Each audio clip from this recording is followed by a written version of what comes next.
Chapter 23. Su Yurong quietly gazed at the divine path for a very long time. The snowstorm came and went, but no one appeared. The little black dragon had taken out a crystal ox trotter from somewhere and was currently gnawing on it.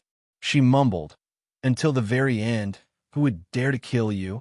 Su Yurong faintly smiled, then turned and walked out of the mausoleum of books. The little black dragon thrust her hand into the snowstorm. The grease on her hand was instantly frozen into powder by the extremely low temperature and then blown away, leaving her hand extremely clean. She looked at Su Yurong's back and asked, "Just what do you want Wangpa to do?" Su Yurong still did not answer this question. The little black dragon suddenly thought of a possibility, and her pupils constricted. She chased after Su Yurong and began to shout, "You want him to intrude on the divine path? Shang Xingzhou will definitely personally stop him. That will cause a major problem." The news that Mao Chuyu had broken into the divine quickly spread to the entire continent, simultaneously shaking it. The Li Palace used the shortest amount of time to request a title for him. According to the old customs, the next step was to arrange a residence for him. The storms of the 8 directions had all had their own residences. For instance, Biyonghong and Wuqiong had Shiling's 10,000 Years Pavilion, while Guanshinka had Star Shatter Reef in the Southern Sea. Chao Yunping's residence was Mount Langya, which the Tianhai Divine Empress had gifted to the Elder of Heavenly Secrets. However, not many people knew that the price the Elder of Heavenly Secrets had paid was to personally come to the capital to take a look. The residence that Mao Chuyu had chosen was rather surprising, but also within reason. He had chosen Mount Han. Mount Han was in the far north of the continent, extremely far from the capital, but very close to the snowy plains ruled by the demons. More importantly, it had once been the location of the Pavilion of Heavenly Secrets. The Pavilion of Heavenly Secrets had already belonged to the Great Zhou Imperial Court, but the buildings around the Heaven Lake of Mount Han and the traces left behind by the Elder of Heavenly Secrets still remained. Mao Chuyu had used this choice to express his stance. This was also the Li Palace's second display of strength after the Mount Song Army headquarters. The Great Zhou Imperial Court did not respond, maintaining its silence and not raising any objections. Shang Xingzhou was still at the Monastery of Eternal Spring in Luoyang, and the emperor was still deep in the palace, rarely leaving the hall, and even less meeting people. That night, when Su Yurong walked into the imperial palace, who knew how many associations, conjectures, and uneasiness had arisen? But now, it seemed that the storm had not yet arrived. At the same time that the people of the world let out a secret sigh of relief, they also had many questions. Countless gazes turned toward a quiet courtyard in Jingdo and landed on those orange lanterns. The Prince of Luoyang and Mou's wedding was about to take place. Chen Changsheng would personally preside over the wedding, and, as the bride's only friend, Su Yurong would naturally be present. This wedding, which attracted the attention of tens of thousands of people, was not held in the prince's mansion, but in the Orange Garden. Since early in the morning, the garden had become extremely lively. The congratulatory and teasing voices of the guests had never stopped. Compared to the front yard, the backyard was much quieter. Linghai Zhuang and several dozen bishops stood around the forest, completely isolating this place from the front courtyard. Chun Chang Shang stood in the pavilion and listened to the movement in front of him. He shook his head and said, "I didn't expect them to live here after getting married. I thought she would move to the Road of Peace." Su Yurong withdrew her gaze from the winter suite and said, "She's not willing to be neighbors with those princes, and the Road of Peace has left a bad impression on her." The capital and Luoyang had both been very cold this year, but as time passed, winter was about to end.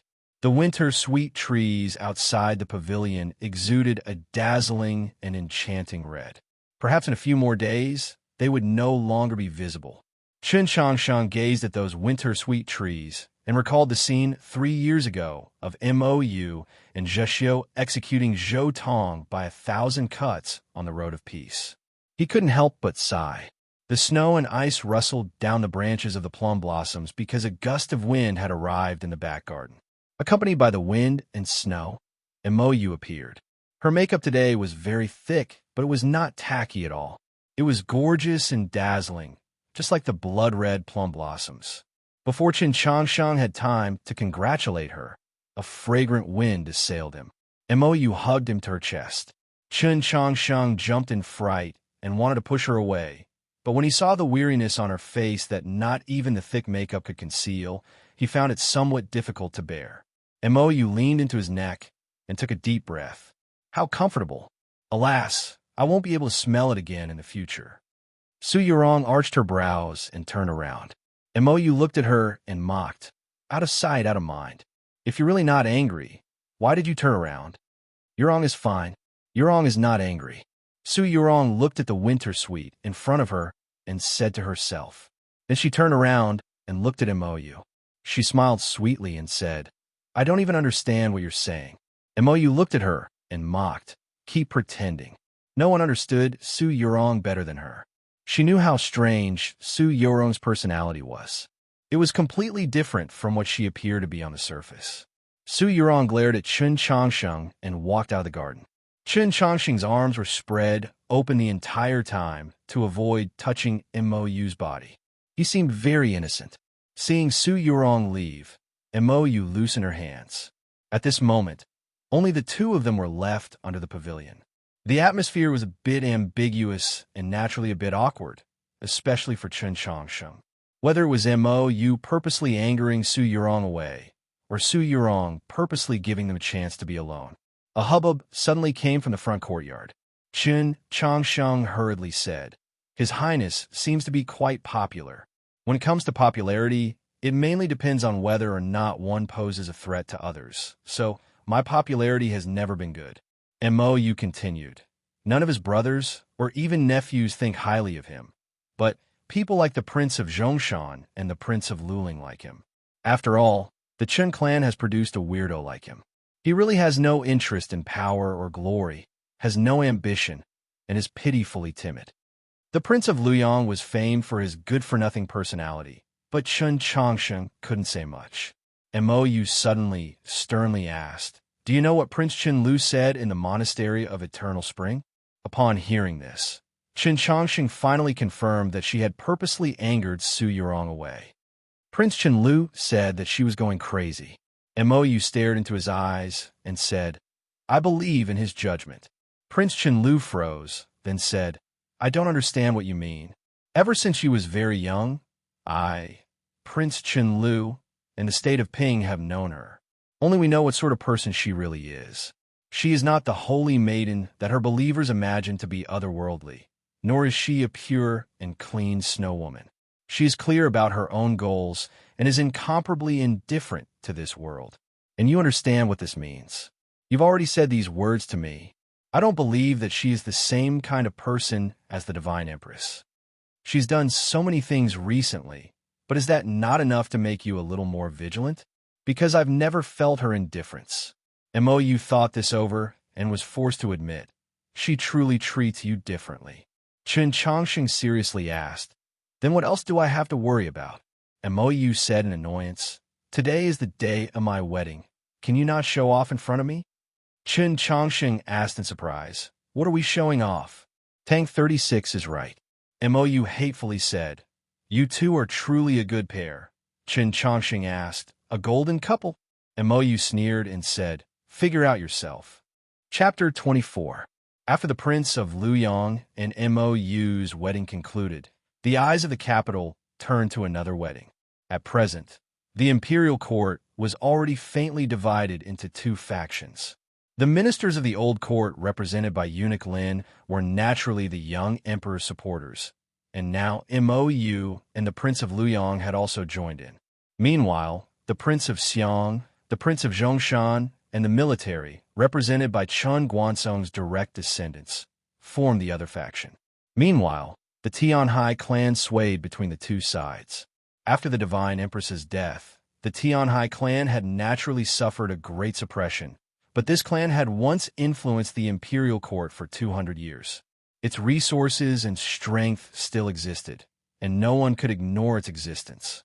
From a certain perspective, The wedding of Prince Chenlu and the Prince of Ping represented the alliance between the Prince of Xiang's estate and the Tianhai clan. As the emperor's maternal clan, the Tianhai clan ought to stand on his side. But they had no intention of postponing the wedding. On the contrary, after Su Yurong entered the palace, the wedding date had even been pushed forward. Tianhai Chen was seen much older than he was 3 years ago. It seemed that his cultivation, half a step from the divine, could not resist the power of time. He looked at his son and sighed. Perhaps you were right at the beginning, but now we can no longer turn around. Tianhai Xingxue slightly creased his brow. His Majesty will also need our strength. But after this matter is concluded, a self-mocking smile appeared on Tianhai Chenwu's face. If His Majesty really wants to ally with Chen Changsheng, it means falling out with the venerable Taoist master. What sort of excuse will he use? Tianhai Xingxue fell silent, no longer attempting to persuade him. Everything required a suitable excuse. This was a justifiable reason for sending troops. If the young emperor really did this and won, then those who had betrayed the Tianhai Divine Empress would assuredly be punished. As for the Tianhai clan, it would undoubtedly be the first to be purged. This year's winter was particularly cold and seemed like it would never end. But one day, the wind and snow suddenly stopped. Sunlight tore through the thick clouds and shone upon the capital, mountains, and rivers. The world instantly warmed as spring abruptly descended. With the arrival of spring, all things began to revive. Just like the Luo River that once again flowed outside the capital, many matters that had been put on hold had to be restarted. The Pope had returned to the capital, and neither the Li Palace nor the imperial court could find any reason to stop the grand examination. This grand event that had been put on hold for 3 years instantly attracted the attention of the entire continent. Just like the sudden arrival of spring, the news of the grand examination was also a bit sudden. Naturally, there was no time for the foundation exams, nor was there an Ivy festival. The teachers and students of the 6 Ivies and the students of the various academies of the provinces quickly threw themselves into their studies and cultivation. The 6 sects of the 5 academies were all of sex. The longevity sect had already withered, but including South Stream Temple, Scholatry Manor, and Mountley Sword sect, over 40 sect were preparing to send disciples to participate in this year's grand examination. Fortunately, there were no geniuses like the Divine Kingdom's 7 laws this time, nor were there people like Scholatry Manor's Zhonghui, so the pressure on the Ivy Academies was much less than in previous years. But this was the first grand examination since the ascension of the young emperor and His Holiness the Pope. No one dared to be careless. The Chun of the of Academy of, but this was the Emperor Academy and of Academy, but and of Academy of Chong of Yang, you the sect of Academy of Shan, of Qing Chun of Qing Academy, of Yang in the Quiet Orthodox Academy. One could only hear the sounds of reading and testing of swords. Su Mo Yu was leading the students participating in the grand examination in their final preparations. Even Tang, 36, no longer went to the Li Palace. He spent his days in the Orthodox Academy, keeping an eye on those students and occasionally issuing stern rebukes. Chen Changsheng was also the principal of the Orthodox Academy, but his status prevented him from doing anything. He didn't even say a word. When there were still 7 days until the grand examination, Tang, 36, walked into the Li Palace. The Li Palace did not forbid the entry of priests, but it was just as deserted as it had been in the last 3 years. Perhaps it was because the Grass Moon Hall, the Moss Institute, and half of the other halls were empty. Mao Qiyu, Taoist Baisher, and Mu Jiosher's positions as archbishops had still not been decided upon. Hu 32, who had replaced Mu Jiosher, had no energy to manage the Hall of Announcements, so he had to deal with the specific matters of the Li Palace. Linghai Zhuang and the black-clothed administrators of the Hall of Heavenly Judgment were keeping an eye on the imperial court. After Chen Changsheng returned to the capital, Taoist Siyuan quickly left the Hall of Subjugation and went to the various provinces and counties to carry out his most important mission. And just 10 days ago, Anhui brought several hundred of her most fervent priests and believers to join this mission. Tang, 36, asked, Who will take over the position of Archbishop of the Divine Edict? Chun Changsheng replied. In 3 years, she will return to preside over the affairs of the Hall of Literary Glory. The she, in these words, was referring to Archbishop Enlin. Tang 36 was somewhat shocked, but after thinking it over, he felt that this was the best choice. In the end, Archbishop Enlin had not done anything that seriously violated the laws of the church, but she lacked trust in Chun Changsheng. Leaving the capital to bitterly cultivate for 3 years should be enough to make up for her mistakes. As someone from the 13 divisions of Radiant Green, she was truly more suited to manage the Hall of Literary Glory. Of course, he also knew that Chun Changsheng had made this arrangement partly because of Enhua. Then what about the Archbishop of the Divine Edict? I want to leave it to Luo Luo. After she ascends to the throne, I'll make plans. Tang 36 praised, wonderful. Back then, Mu Jiushi had assumed the position of Archbishop of the Hall of Literary Glory as the princess of the Great Western Continent, because the human race needed the friendship of the Great Western Continent. The human race needed the demi-human race as an ally even more. As the princess of the demi-human race, Luo Luo held the post of Archbishop of the Divine Edict from 80,000 li away. Who could say anything? Tang 36 asked, what about Principal Mao? Chun Changsheng replied, he recommended Zhuang Jihuan, but I did not agree. Tang 36 was dumbfounded. Mao Qiyu had not left because he had made a mistake, but because he had broken into the divine. In the imperial court, this could be considered a high promotion. Before leaving, he had recommended a successor to the Hall of Illustrious Persons to the Pope. This was a matter of course, and it was not usually rejected. Chun Changsheng's actions were extremely disrespectful to Mao Qiyu and the Heavenly Tao Academy, and one could imagine what Zhuang Jihuan was feeling. Tang 36 understood why Chun Changsheng disliked Zhuang Jihuan, but he didn't say anything. He just felt that this matter was very thorny.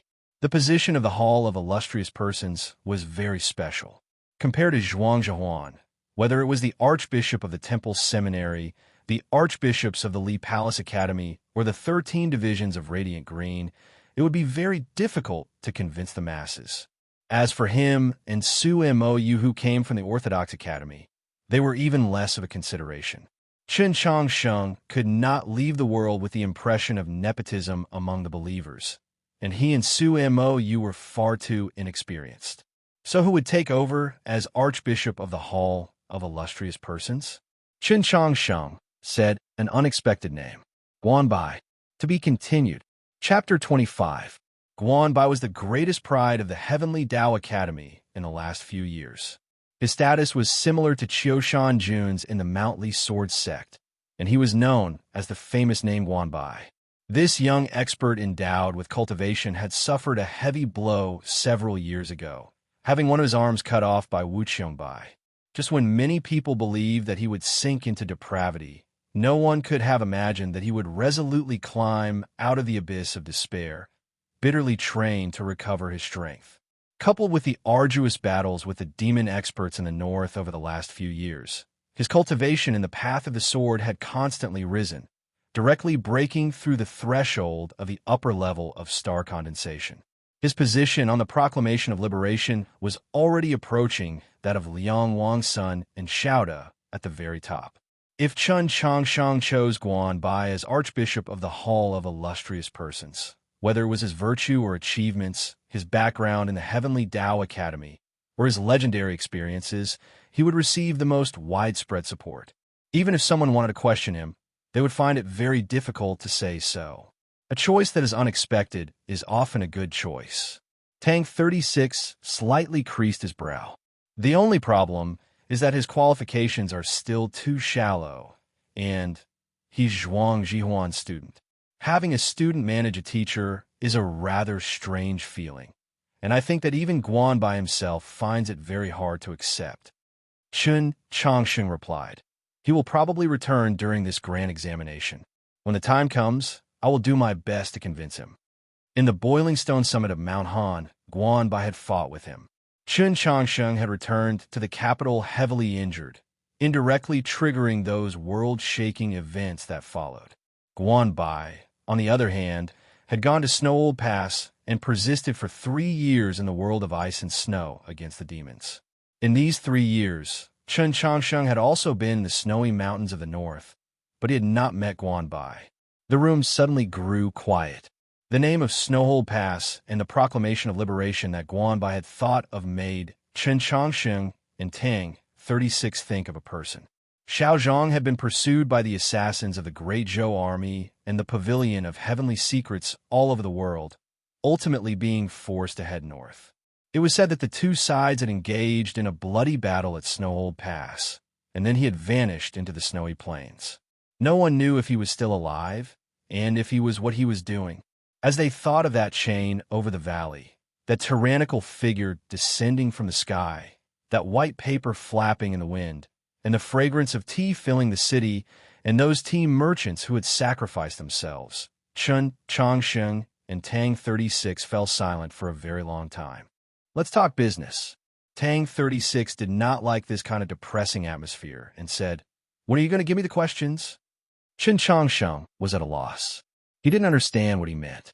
Tang 36 looked outside the palace and said in a low voice, "We don't need the written test. We need the combat test." Chen Changsheng stared blankly for a moment before understanding. He widened his eyes and said, "You want me to leak the question?" Looking at his clear, bright, and pure eyes, Tang 36 felt a bit ashamed and then inexplicably angry.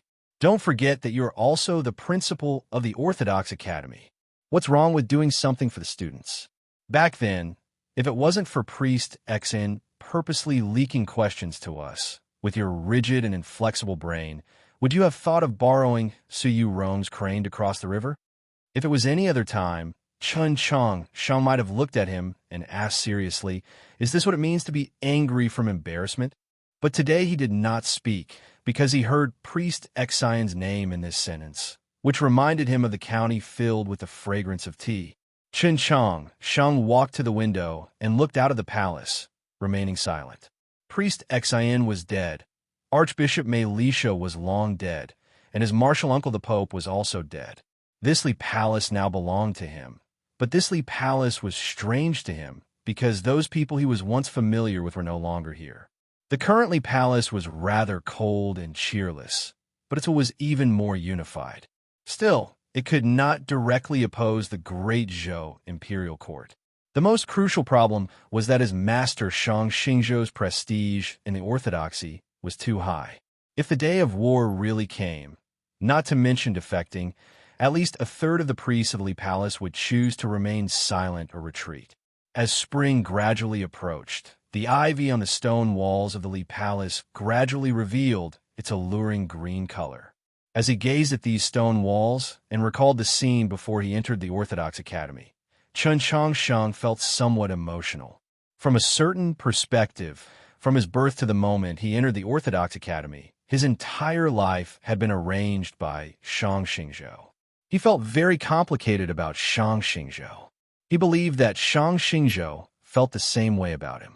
He had originally believed that the matter of White Emperor City might be a turning point.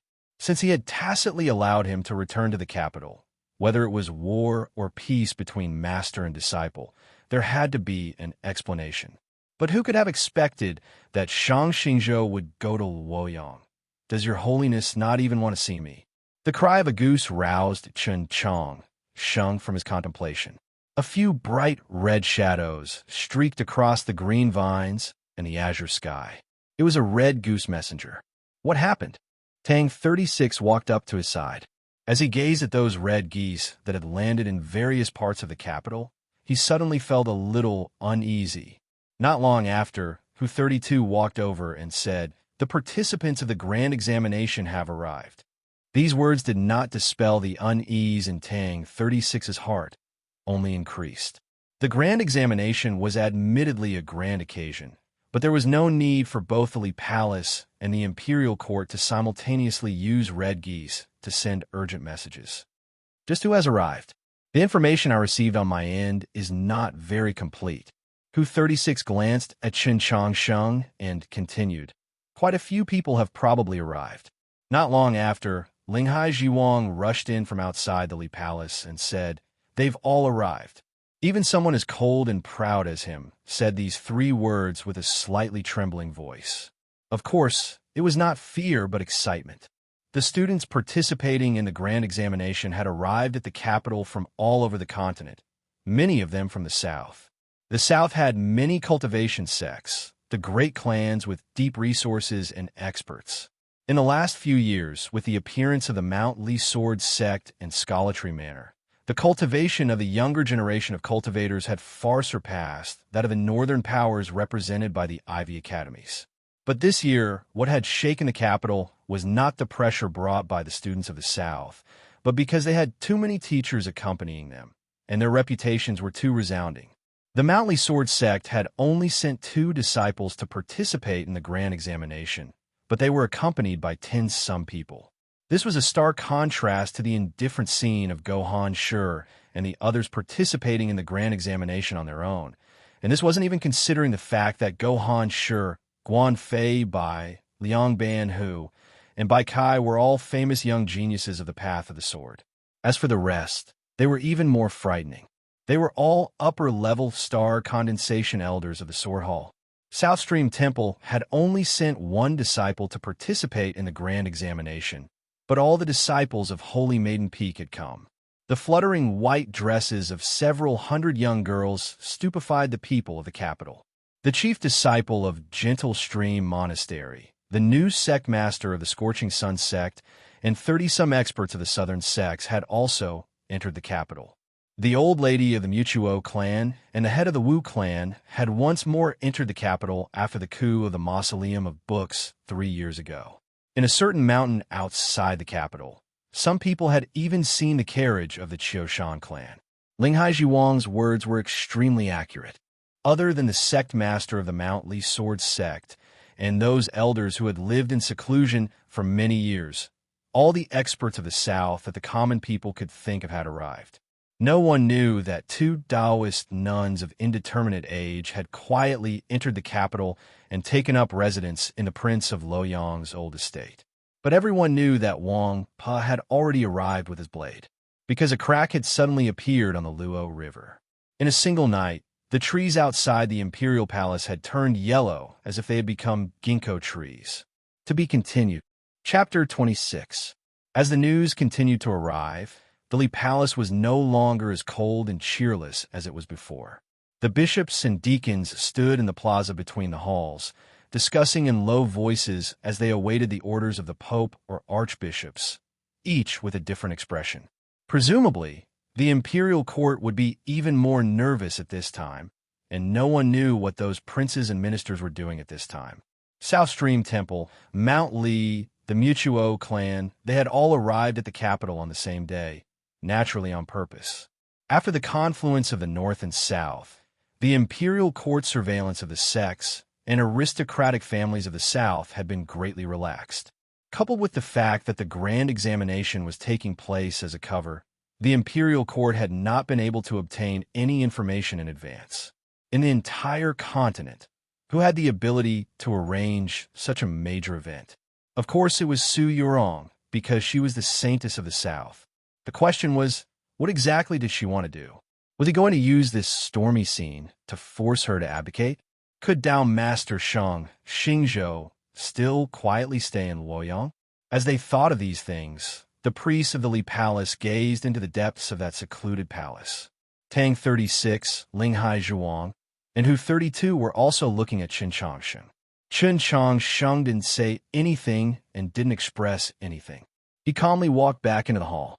Linghai Zhuang was somewhat confused, but he understood his meaning. He turned and walked out of the Li Palace. Tang 36 chased him into the palace and asked, "What are you going to do?" Chen Changsheng said, "I'm preparing to practice the sword." Tang 36 was stunned. Today, the sky was very blue. It was cut apart by the eaves that were very close together, looking like a piece of porcelain. The gentle sound of flowing water was very clear in the quiet and dim hall. The clear water in the stone pond rippled endlessly, and the water ladle was quietly placed beside it. The green leaf had already returned to the place where it had existed for many years. Although it was missing a leaf, it was still delightfully green. Chun Chong Sheng didn't enter the green leaf world, but instead walked into a quiet stone room deep within the palace. There were no utensils in the stone room. The walls and floor were made of gray stone. It looked very plain, or rather shabby. There was a futon on the ground that looked a little old. Seeing this prayer mat, Tang 36 very naturally thought of the one in the Wunshui ancestral hall and stopped. Chun Chong Sheng sat on the praying mat and extended his right hand. There was no wind in the stone room, so his sleeves did not tremble, but his fingertips did. There was a soft clap. He snapped his fingers. Accompanied by the clear sound of breaking through the air, thousands of swords flew out from the scabbard on Chun Chong Sheng's waist and occupied the entire space in the stone room. Countless dense, sword intents rose and fell in the stone chamber, shaking and intersecting, and then gradually calming down. Looking from outside the stone room, it was a sea of swords, and Chun Chong Sheng was sitting in the middle of the sea of swords. Looking at this scene, Tang 36 felt a chill in his eyes, and then he noticed that an eyelash floated down.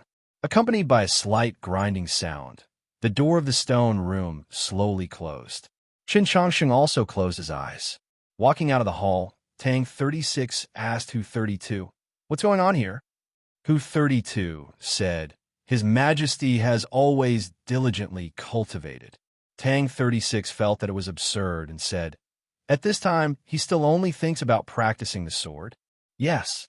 Hu 32 was also somewhat worried, saying, after meeting with the Holy Maiden that day, His Majesty no longer cared about anything else.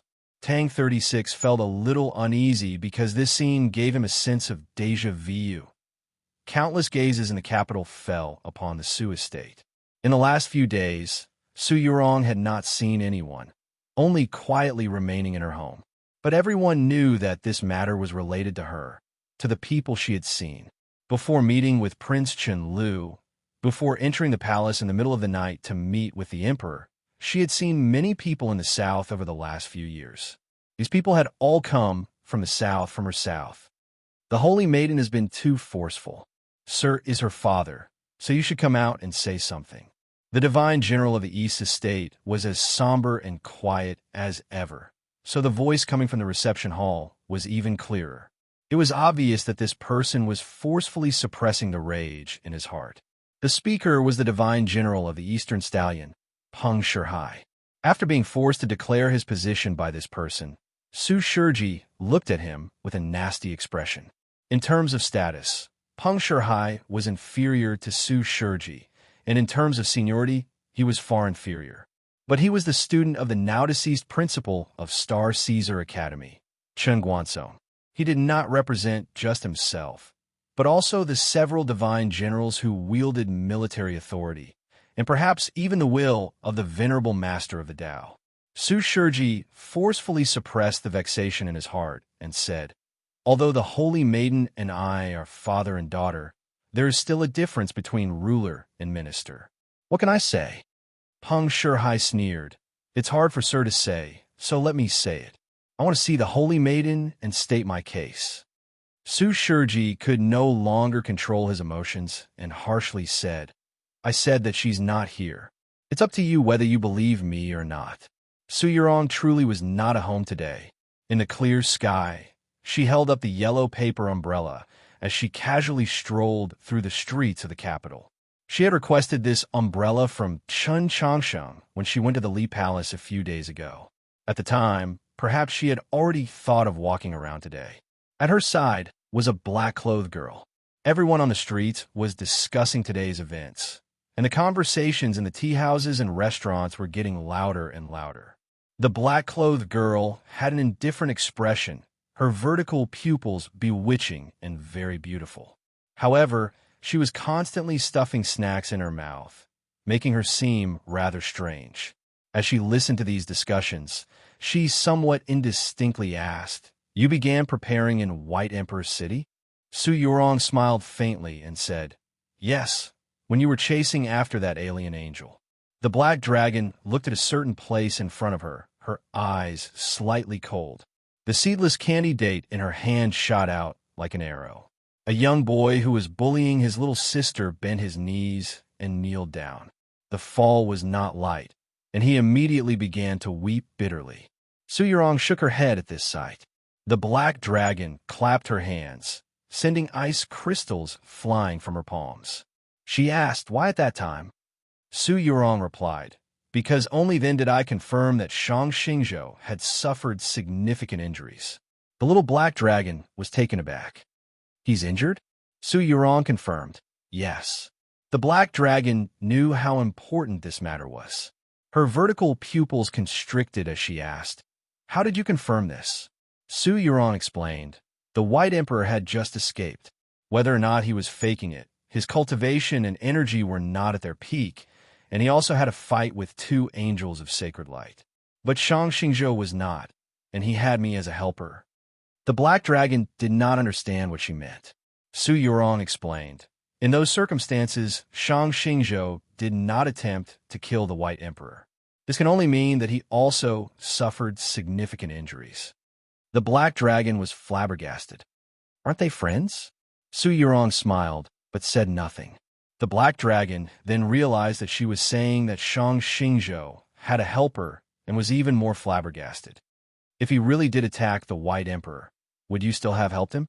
Su Yurong calmly replied, of course I would have helped him. In truth, I was already prepared to act. The black dragon thought this over, then asked, that's just your guess, right? Su Yurong indifferently said, he and the White Emperor did not continue to attack the angel, but left it to you, so that they could guard against each other. The black dragon had not yet matured, but she was not lacking in intelligence. As she recalled the scene, she quickly came to a conclusion. She thought for a very long time, then said, you humans are truly very frightening. The excitement on both sides of the street gradually faded away.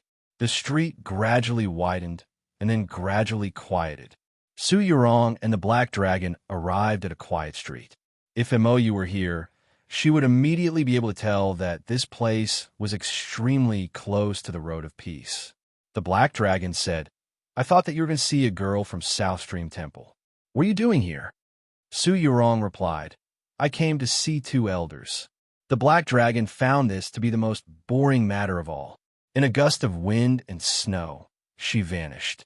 Su Yurong walked to the back door of an estate. The door slowly opened. Su Yurong looked at the 2 Taoist nuns and said, I've troubled you 2 martial uncles. Chapter 27. These 2 Taoist nuns were Huai Run and Huai Shu. After South Stream Temple's internal strife, they once more left to wander the world. According to their original agreement, they would only return to Holy Maiden Peak after 10 years at the Grand Ceremony of the Stars. Who could have expected that they would quietly come to the capital and even take up residence in the Prince of Luoyang's old estate? Huairen calmly replied, Temple Master's words are too serious. This was originally a trip to atone for our crimes. Huai Shu recalled the bloody light in South Stream Temple and found it hard to suppress her anger. Shang Xingzhou used Huai to stir up a storm. So how could we do as he wished? Huairen calmly replied, if not for the fact that our Tao hearts were not calm, how could we have been used by him? Hearing her senior sister's words, Huai Shu restrained her anger and looked at Su Yurong. She nodded with admiration and said nothing else. Today, several hundred disciples of South Stream Temple had entered the capital and caused a massive stir.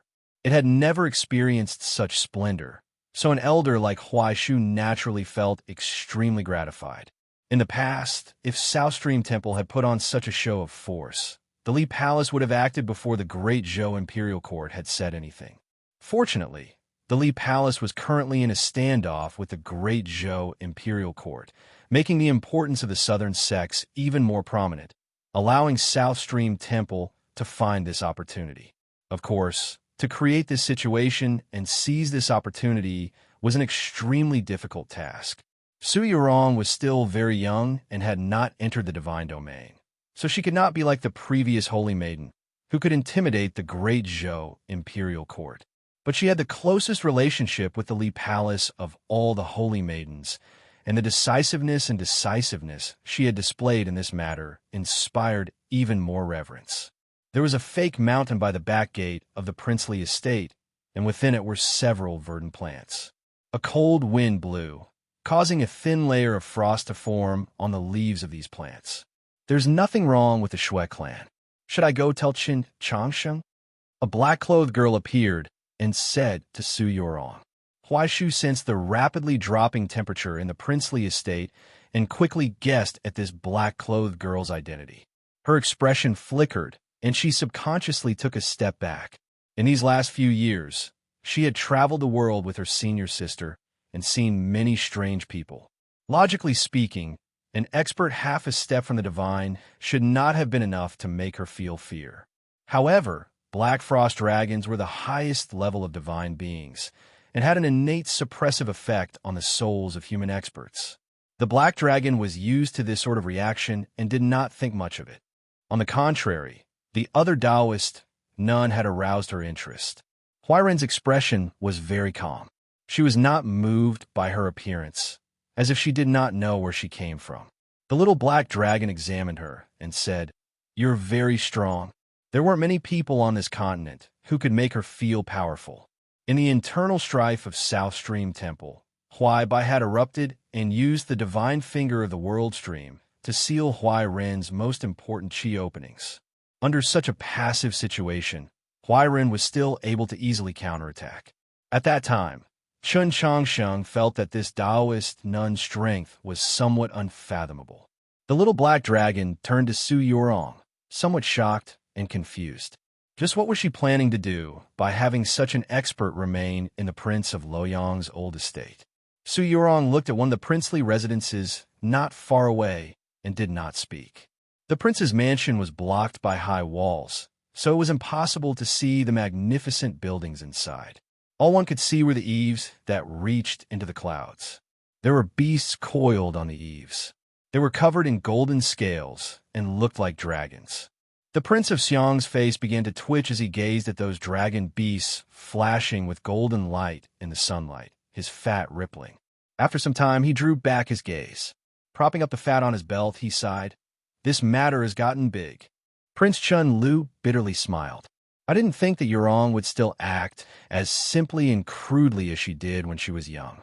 The Prince of Xiang looked into Prince Chun Lu's eyes and slowly and seriously said, "Your father has served the venerable Taoist for many years. As long as I do not act rashly, I can assuredly maintain my current glory and wealth. Let me ask you again, do you still insist that we should take another step forward?" He was currently the most powerful and most respected prince in the Great Zhou imperial court. At the same time, he was also an expert of the divine domain. If he took another step forward, just how far could he go? If we do not take this step, will the Great Zhou dynasty be the world of the Chun clan, or will it be the world of Xining? Prince Chun Lu calmly replied, "This is what I care about the most." The Prince of Xiang's fingers sank into the fat on his abdomen. He incessantly sighed, saying nothing more. Prince Chun Lu had just gotten married, but he could not place his thoughts on his beautiful wife, because Su Yurong had caused too much of a ruckus. Correspondingly, his beautiful wife also had no thoughts on him. She even left the estate and returned to the Tianhai clan. Tianhai Xingxue stood in front of the estate's gate, looking at Pinghua, who had already changed into a married woman, but still had a pampered expression. He advised, although brother-in-law has an indifferent personality and deep thoughts, his personality isn't bad, and he has always paid attention to his reputation. He will not treat you badly, but you also have to be careful. How can you always run back home after getting married? I came back to discuss proper business, not to play those boring games of jealousy. Pinghua walked into the estate and sneered.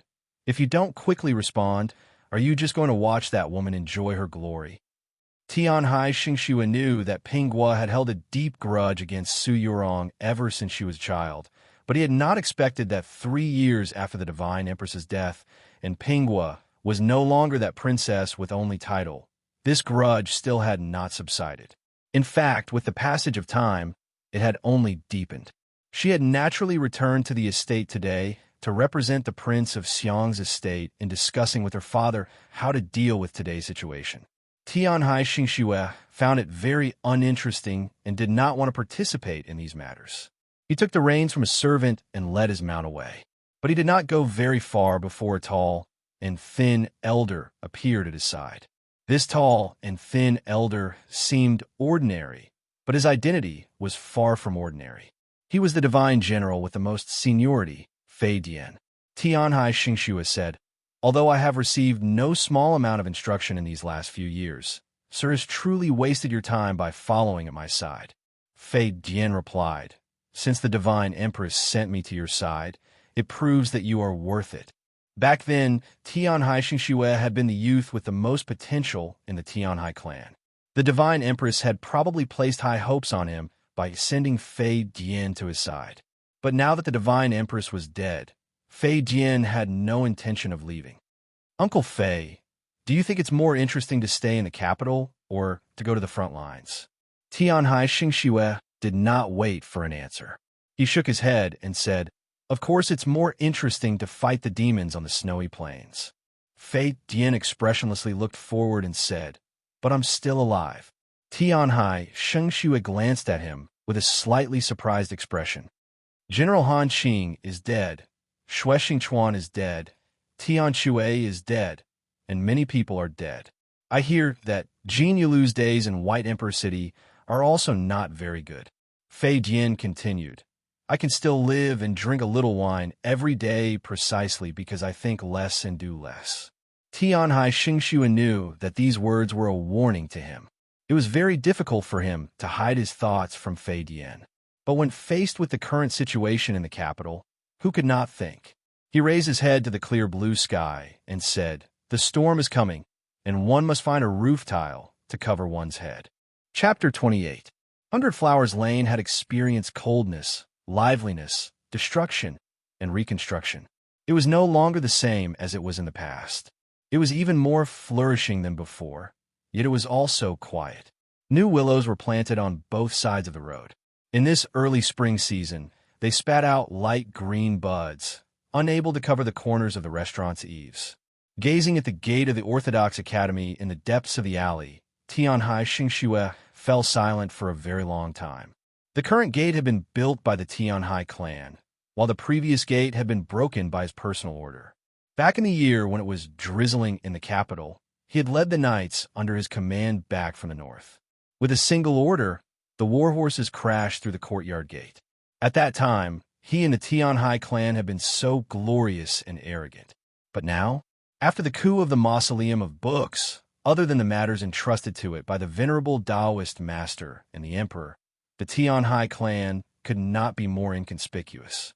This year, just when they were preparing to exert their strength in the Mount Song Army headquarters and obtain some benefits, they ended up encountering that major event.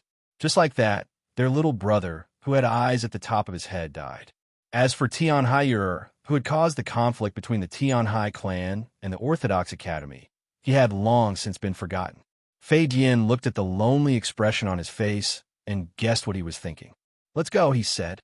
Tianhai Xue shook his head and urged his horse towards 100 Flowers Lane. Fei Dian's expression changed slightly. He looked at his back and didn't say anything. Tianhai Xingxue had specially come to the Orthodox Academy, not to pass by, because he did not want to miss it again. He knocked on the gate of the Orthodox Academy and walked in. His choice was the same as that of the grand examination. He hoped that his family would be able to survive, so he placed all his chips on the other side. He wanted to completely cut himself off from the clan. This way, even if the Tianhai clan was wiped out in the future, he would still be alive. Emperor Taizong had left behind many descendants, and even after so many years of trials and hardships, there were still many of them. The manors on both sides of the road of peace were proof. The masters of these princely estates were all watching the Prince of Xiang's estate. If the Prince of Xiang did not express his stance on today's matter, the other princes could only maintain their silence. The road of peace was very quiet. There was only one prince's mansion where curses could be heard, filled with unbearable obscenities. This was the Prince of Zhongshan's estate. Of the princes of the Chan clan, the Prince of Zhongshan, Chan Xianqing, could be said to be the most famous, both because of his temper and because of his legendary experiences. If he had not feigned madness and eaten a good deal of horse dung, the Tianhai Divine Empress would have probably killed him long ago. This matter also indirectly proved the extraordinariness of this prince. If he were just an ordinary prince, if he did not possess an extremely powerful cultivation, only slightly inferior to the Prince of Xiang, how could he have been forced into such a hurry by the Tianhai Divine Empress? For such a powerful prince to be able to endure such humiliation, everyone knew how terrifying he was, especially when his face was as gloomy as it was now. The vassals and experts loyal to him filled the room, as well as the Shaoling Divine General and the Prince of Luling who had just returned from Mount Shao. Everyone lowered their heads, not daring to meet the Prince of Zhongshan's gaze, much less speak. The Prince of Zhongshan's complexion turned even more unsightly. Pointing at them, he cursed, "You're being bullied to your door, and all of you can still sit still." In the Mount Song Army headquarters, he had already been forced to concede by the Orthodoxy's prefects and the unseen Chen Chongsheng, which had already left him extremely unhappy. Today, the experts of the sects of the South had forced their way into the capital, causing him to explode with rage. The vassals of the prince's estate still lowered their heads, remaining silent. The Shaoling Divine General looked at the Prince of Zhongshan. He gathered his courage and wanted to say something, but ultimately decided against it. The Prince of Luling shook his head, feeling very helpless. If he didn't sit, what could he do? Did he have to fight? The Li Palace could casually find 7 or 8 peak star condensation experts like Ling Hai Zhuang and Dao Siyuan, and the Ivy Academies also had experts like Zhuang Zhihuan and the Archbishop of the Temple Seminary. This was the 10,000-year reserve of the Orthodoxy, and Mao Qiuyu had already broken into the divine. Although he had gone to Mount Han, who knew if he would secretly return like Wang Pe? Even if Mao Qiuyu did not return, who could block the combined sword style of the Pope and the Holy Maiden? Coupled with the experts of the South that had entered the capital today, how could they possibly fight? Unless they summoned back the black-armored heavy cavalry from the north to surround and kill these experts, the imperial court had no chance of victory. Although the Great Zhou army had quite a few experts, the fiercest of them, the White Tiger Divine General, had already been killed by Chen Chongsheng and Zhixiu. The remaining divine generals were far too lacking compared to Xue Xingchuan and the others from the past, and these divine generals had never been of the same mind. These disciples and grand disciples of Chun Guansong are truly incompetent. They're not even as good at fighting as this prince. The Prince of Zhongshan glanced at the Shaoling Divine General and cursed, "They're all fucking trash." The vassals of the prince's estate bitterly smiled, thinking, "Your Highness, no matter how good you are at fighting, you're still just one person, and you can't beat that person." Just as they were silently cursing, they suddenly heard the Prince of Zhongshan's next words and couldn't help but become abnormally alarmed. "Does your Highness know what we're thinking?" The Prince of Zhongshan had no idea, nor did he care to think about what these people were thinking. His words were purely from his feelings. "But I also can't beat Wang Pe. So infuriating. So infuriating." Wang Pe of Tianliang was unquestionably the expert that the Great Zhou Imperial Court had been watching the most closely in the last few decades. The Prince of Zhongshan regarded Wang Pe with such importance for a similar reason. The Chun clan and the Wang clan had a grudge that could not be resolved. Back then, Taizong had said that it was a nice autumn and caused the Wang clan to fall into decline. This was where Wang Pe's name had come from. If there was anyone who wished for the Chun Imperial clan to lose this world, it was naturally Wang Pe. Thus, the moment Wang Pe revealed his talent for cultivation, the Chun Imperial clan was prepared to suppress him, perhaps even eliminate him. If the Tang Old Master had not sheltered him in Wenshui for a few years, Wang Pe would have died long ago. Even though he later ascended to the proclamation of liberation and became an expert protected by the divine decree, he was still forced to travel to the south and enter Scholatry Manor. After Su Li left for the other continent, Wang Pe became the target that the Great Zhou Imperial Court wanted to eliminate the most. With the coup of the Mausoleum of Books causing the divine decree to lose effectiveness, the Imperial Court's thoughts became reality. Thus, there was that siege under the ginkgo tree and that heaven-shaking battle by the Luo River in the capital. But no one had expected Wang Pe's strength to rise so quickly. He He had actually killed Tai Shu with a single blade on the Luo River and achieved the title of divine. From that day onwards, the entire situation changed. The Great Zhou imperial court stopped all operations against Wang Pe. The princes of the Qin clan maintained their silence, and the two sides maintained a peaceful situation. But today, Wang Pe had come to the capital. The yellowing trees in front of the imperial palace and the severed Luo River were both evidence, a declaration of war. This was naturally a provocation to the imperial court. In the view of the princes of the Qin clan, this was an even greater humiliation. The prince of Luling bitterly asked, "Then what do we do now? What do we do?" The prince of Zhongshan slammed the table and furiously said, "Then we'll eat shit. In any case, I've already eaten so much, so I'm not afraid of eating it again." Chapter 29. No one wants to eat shit, dog shit, horse shit, or anything else. Moreover, these princes of the Qin family had finally returned to the capital with great difficulty and climbed to the peak of their lives. Who would be willing to eat shit? The prince of Zhongshan was not happy. The prince of Luling was not happy. And presumably, even that most useless prince of Luoyang was not happy. But now that Wang Pe had come to the capital, there was nothing they could do. From the current situation, it seemed that unless the prince of Xiang personally appeared, the problem was that everyone knew why Prince Chunlu was going to Luoyang, and they also knew why the prince of Xiang's estate was so quiet today. When he thought of the events of that night, the prince of Zhongshan's complexion turned even more unsightly. In a cold voice, he cursed, "Truly the ambition of wolves, their greed unsatisfied." Even if the prince of Xiang personally appeared, he would not necessarily be able to resolve the matter. Wang Pe was that metal blade that displayed its sharpest edge. Behind him were Scholatry Manor, Mount Li, Holy Maiden Peak, and several dozen great clans and sects of the south. This disturbance was too great and too shocking. It shook the capital and intimidated the world.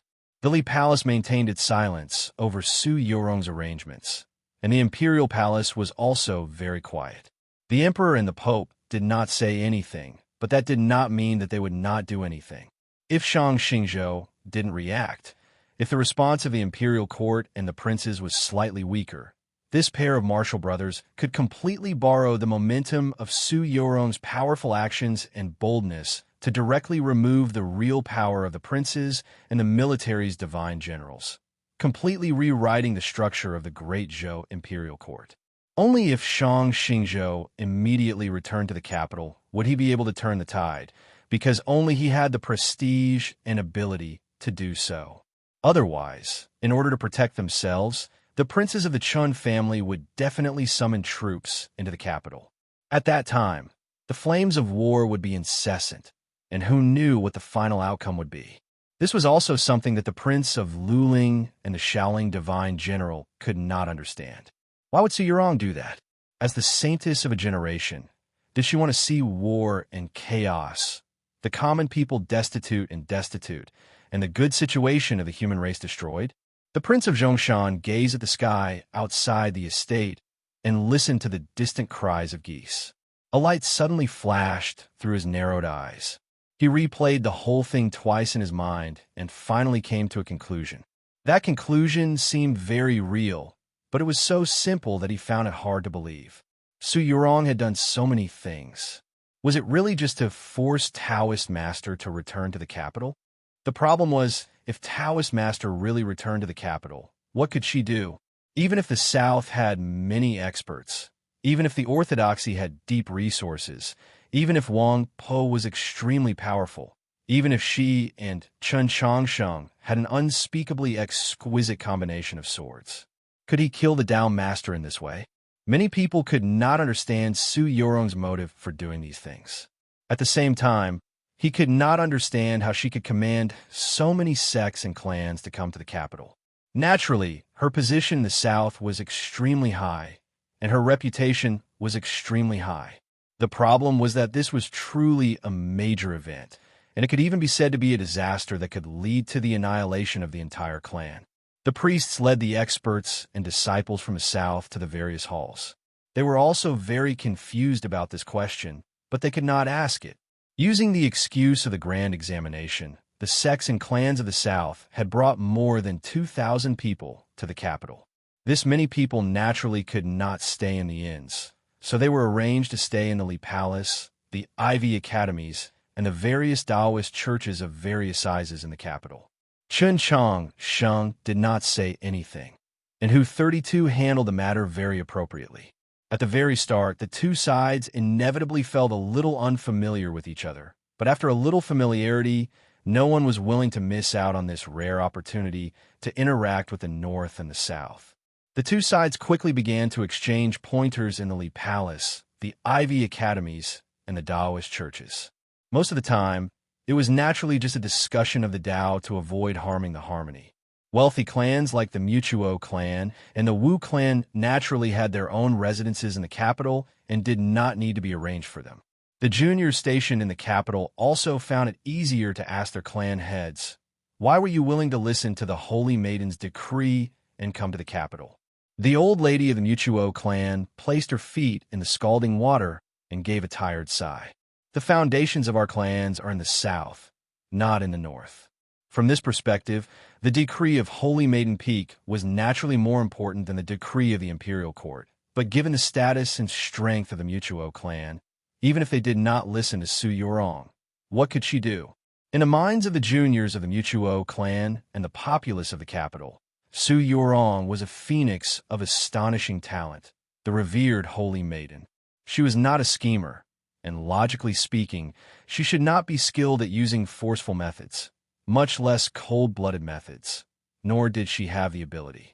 None of you know what sort of person the Holy Maiden is. The old lady of the Mutuo clan seemed to recall something from the past, and a lingering fear appeared in her eyes. She's a madwoman. In another luxurious estate not far away, the head of the Wu clan was having a similar conversation with the younger brother of the Assistant Minister of Revenue. The head of the Wu clan sighed and said, "You don't know how terrifying the Holy Maiden is when she goes crazy." Assistant Minister Wu revealed an expression of disbelief at these words. It was clear that he did not believe them. The head of the Wu clan did not explain. He sighed, "All of you have no experience, so you naturally won't be afraid, but I truly am." Assistant Minister Wu didn't know what had happened, but he subconsciously felt a chill. He asked, "Then what of the Qiushan clan?" Many things had happened in Wenshui City. Tang 36 had left the ancestral hall, and everyone knew that the Tang Old Master had changed his stance. In the struggle between Shang Xingzhou and Chun Changsheng, he would maintain a neutral stance. Of the four great clans, only the Qiushan clan's stance was unclear. The Qiushan clan head had also not been seen in the group entering the capital. "That old fox is the most miserable. He's usually used to sitting on the fence, but this time, there's no need for him to say anything. Everyone knows which side he'll stand on." The head of the Wu clan suddenly felt his mood improve. He jeered. Who told him to have such a good son? Outside the capital was a Taoist temple called Tanja. In the rear courtyard of this Taoist temple was a ginkgo tree. It was said to have been personally planted by Emperor Taizong, and it had been growing for almost 1,000 years. This ginkgo tree grew extremely well. In the golden autumn, its leaves would turn yellow and become a golden waterfall. 3 years ago, when Wang Pa entered the capital to kill Zhou Tong, he had sat under this ginkgo tree for 11 days, quietly comprehending the blade, and then on the banks of the Luo River, he had cleaved down Taishu with a heaven-shaking strike of his blade. It was now the beginning of spring, so the leaves of the ginkgo tree had naturally not turned yellow, and Wang Po was also not here. The Qiushan clan head walked out of the Taoist temple and sat on the ice-cold stone chair, sighing 3 times. He had also come to the capital, but he had not entered the capital. Instead, he had gone to Tanja Temple. He wanted to find Wang Po and persuade him to go to Luoyang. In short, he did not wish for Shang Xingzhou to return to the capital, and he certainly did not wish for Shang Xingzhou to see him, because he had a very low opinion of Su Yurong. He did not want to be implicated afterwards. "Why don't we go back?" The Qiushan clan guardian, with an extremely profound cultivation, looked at the clan head's worried frown and felt great sympathy. "Even if we didn't come, Would the imperial court believe that unfilial son? The Choshan clan head sighed. Since we've already come, let's just stay a few more days. Chapter 30. The residences of the Mount Li Sword Sect and South Stream Temple were both arranged in the Orthodox Academy. Go Hanshi and the others were very familiar with Yi Xiaoyin and the other disciples of South Stream Temple, and they were also very familiar with the people of the Orthodox Academy. As soon as Tang 36 and Guan Fei Bai saw each other, they began to mock and ridicule each other like before. The others had long since grown accustomed to this scene, or perhaps they were tired of it. They were too lazy to intervene, and under Su Mo's arrangements, went to wash up and rest. On the same night, the Orthodox Academy arranged for a sumptuous banquet.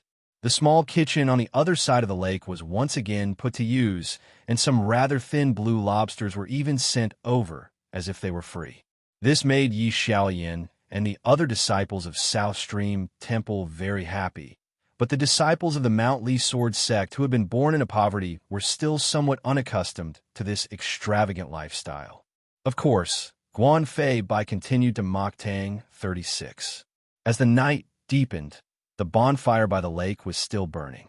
A few elders of Mount Li Sword Hall, senior sister Ping Xian and senior sister Yi Chan, left with their peers who didn't like crowds. However, Tang 36 didn't give up. He called Chun Fuge, Fu Xinji, Chu Wenbin, and a few other students to have a drinking competition with Bai Kai and the others. For a moment, the fierce battle started again, as if they had returned to the Ivy Festival. Seeing this scene, Go Hanshi smiled, turned around, and walked towards the small building in the darkness. No one noticed his movements. On the balcony of the top floor of the small building, he saw Chun Changsheng, who was bathed in starlight. Go Hanshi calmly and earnestly saluted, then sighed and said, "It's really difficult to see you now." He did not address Chun Changsheng respectfully, because he had already bowed to the Pope and was now conversing with an old friend. This sentence also had two meanings. Besides the influence brought about by Chun Changsheng's change in status, it was mostly due to the fact that Chun Changsheng had spent the last few days in the Li Palace, not showing his face at all. Whether it was an old friend like Go Hanshi or an important figure like the old lady of the Mutuo clan, none of them could see him. Many people couldn't understand why Chun Changsheng would be so calm at such a tense moment, as if these things had nothing to do with him. Was he not worried that Jingdo would be in turmoil and that war would soon arrive? Chun Changsheng explained to Go Hanshi, "I've been practicing the sword for the past few days." This had always been the Li Palace's statement to the outside world. Go Hanshi sensed his aura and confirmed that he was still very far away from that threshold, which made him even more puzzled. At such a tense moment, if it wasn't for the possibility of breaking through, how could he focus all his attention on cultivation? Even if you want to do that, how can you calm your heart? Aren't you worried about chi deviation? Go Hanshi suddenly saw Chun Changsheng's expression and faintly understood something. Chun Changsheng's eyes were very bright. His eyes were very calm, like the clear stream water, without a trace of impurity. How can you calm your heart? You just have to be calm. Go Hanshi asked. Just what is junior sister Yurong planning to do? Chun Changsheng shook his head. I really don't know. Go Hanshi was slightly startled and asked, then why are you so calm? Chun Changsheng didn't directly answer his question. Instead, he asked back, before coming, what did your seniors say? Go Hanshi smiled when he heard this. He finally understood everything. Before the disciples of the Mount Li Sword Sect left, Qiushan Jun said nothing, nor did he give any instructions, because the entire continent knew what he would choose. Even if Su Yurong decided to turn the whole world upside down, Qiushan Jun would still support her. So Chun Changsheng could naturally do the same. Go Hanshi walked to the edge of the building and looked down at the bonfire by the lake and the lights of the tens of thousands of households outside the walls. He said, "This matter is very difficult." He was well-versed in the Taoist canon and was a master strategist of Mount Li. On the journey, he had simulated Su Yurong's plans 10 times, and they all pointed to the same place. Even now, no one had been able to confirm what Su Yurong wanted to do, but a few people had reached the same conclusion. It was still killing people But compared to Wang Pa and Chun Chang Sheng killing Zhou in the snowstorm 3 years ago, what Su Yurong wanted to do was many times more difficult. Chun Chang Sheng said, "Perhaps all of you are wrong." Go Hanshi thought to himself, "Junior sister Yurong has created such a ruckus. How could she just give up?" Chun Chang Sheng said, "I think she will choose the simpler method." Go Hanshi vaguely guessed at something and asked, "He is your master. Do you think he will agree?" Chun Chang Sheng replied, "There is a 40% chance." Go Hanshi asked, "Victory or defeat?" Chun Chang Sheng thought it over, then said, "Still 40%? Go Hanshi shook his head and said, "Only 20%. This was his view, Qiu Shanjun's view, and the Mount Li Sword Sectmaster's view. Wang Pa only had a 20% chance of defeating Shang Xingzhou. Chen Changxing knew that his insight in this aspect was naturally inferior to the Mount Li Sword sects, so he said nothing. Go Hanshi suddenly asked, "And if Shang Xingzhou doesn't come back?" Chen Changxing thought it over, then said, "I don't know." Go Hanshi looked at him and said, "You need to know." Chen Changxing gazed at the myriad lights of the capital and recalled that night 3 years ago. His eyes turned serious. "I only know that I don't like the dead, don't like war, especially here." Go Hanshi fell quiet for a while, then said, "This is the fortune of the people." Chen Chang Sheng bid farewell, but he did not immediately leave. Instead, he went to a certain room on the first floor. This room was closest to the outside of the building and guarded the stairs. It was precisely Zheshio's residence. Chen Changxing opened the wardrobe and looked pensively at the thin clothes inside. Just like 3 years ago, everyone knew that Wang Pa had come to the capital, but no one knew where he was. Some people went to Tanja Temple under the ginkgo tree, while others searched day and night on the shores of the Luo River, but none of them could find his figure. If the current Wang Pa did not want to be seen, who besides Shang Xingzhou could see him? Or to put it another way, he only wanted to be seen by Shang Xingzhou.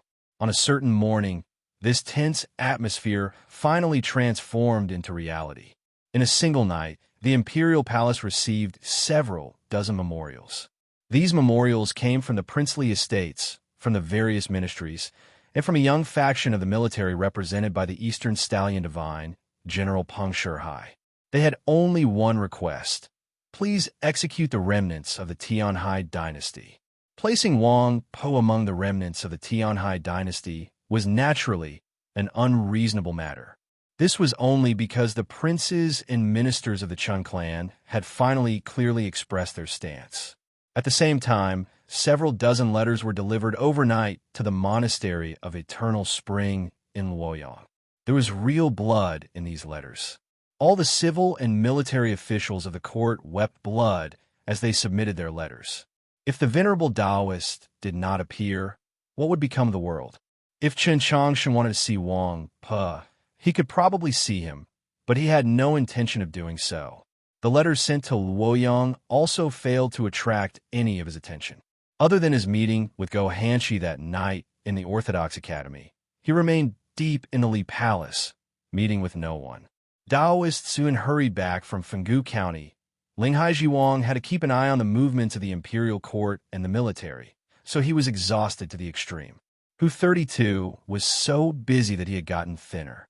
They stood outside the stone room, helplessly gazing at Chun Chang Sheng in that sea of swords. To be continued. Chapter 31. No matter how dangerous the storm, Chun Chang Sheng remained indifferent. He continued to practice the sword in the Li Palace, and Su Yurong was doing something in the Divine General's estate. When the 1,000 swords finally returned to the vault sheath, Linghai Zhuang and the others could no longer restrain themselves and entered the stone room. Hu 32 bitterly said, "Your Holiness, you and the Holy Maiden have the Pearl of Wisdom in your hands. But the problem is that we don't know anything, so how can we cooperate?" Chen Changxing looked at them and very seriously said, "I really don't know what she wants to do." Hu 32 was dumbfounded by these words, while Linghai Zhuang and Taoist Siyun grimaced. This answer had truly taken them by surprise, and they instantly felt the pressure on their shoulders increase. Seeing their expressions, Chen Changxing knew that he would eventually have to give an explanation. He helplessly sighed and said, "I'll go ask." It was early spring, and the weather was turning warm. The beef bone pot business on Fortune Peace Road was rather poor, and the shops near the alley had already begun to renovate, preparing to switch to steamed shrimp. The shops that had been holding out were also very cold and cheerless. But perhaps because of the yellow paper umbrella, no one noticed the young man and woman at the table. The heavy lid pressed down on the bubbling metal pot, white steam occasionally spurting out from the edges. One could imagine the pressure inside. Chen Changxing's gaze pierced through the steam and fell on Su Yurong's beautiful face, hesitating to speak. Su Yurong said, "Ask whatever you want." "Am I that scary?" Chen Changxing said, "I hear that the old lady of the Mutuo clan and the head of the Wu clan are both very afraid of you." Su Yurong ignored him. Turning to the innkeeper, she yelled, "Please bring a jar of pear blossom white wine." Chen Changxing looked at her profile and asked, "Go Hanchi said that before you left South Stream Temple, you invited the old lady of the Mutuo clan and the head of the Wu clan to play a game of mahjong in that village." Su Yurong picked up a cup of hot tea and washed his bowl and chopsticks. "It's a habit of the South to do this before eating, though I don't think it's very useful." Chen Changsheng asked, "Just what happened at the mahjong game?" Su Yurong saw that it was impossible to change the subject, so she gave him a bored glance. "We only sat there for an hour. What could have happened?" At the time, she had been in a hurry to get to White Emperor City and truly had not had much time, but it had been enough for her to win all the chips she needed. Qin Changsheng recalled the mahjong table in the Wenshui Tang clan's old estate and the words the Tang old master had said, and he became even more curious. Su Yurong said, "Today Shuanger caught a few river fish. I have to go back."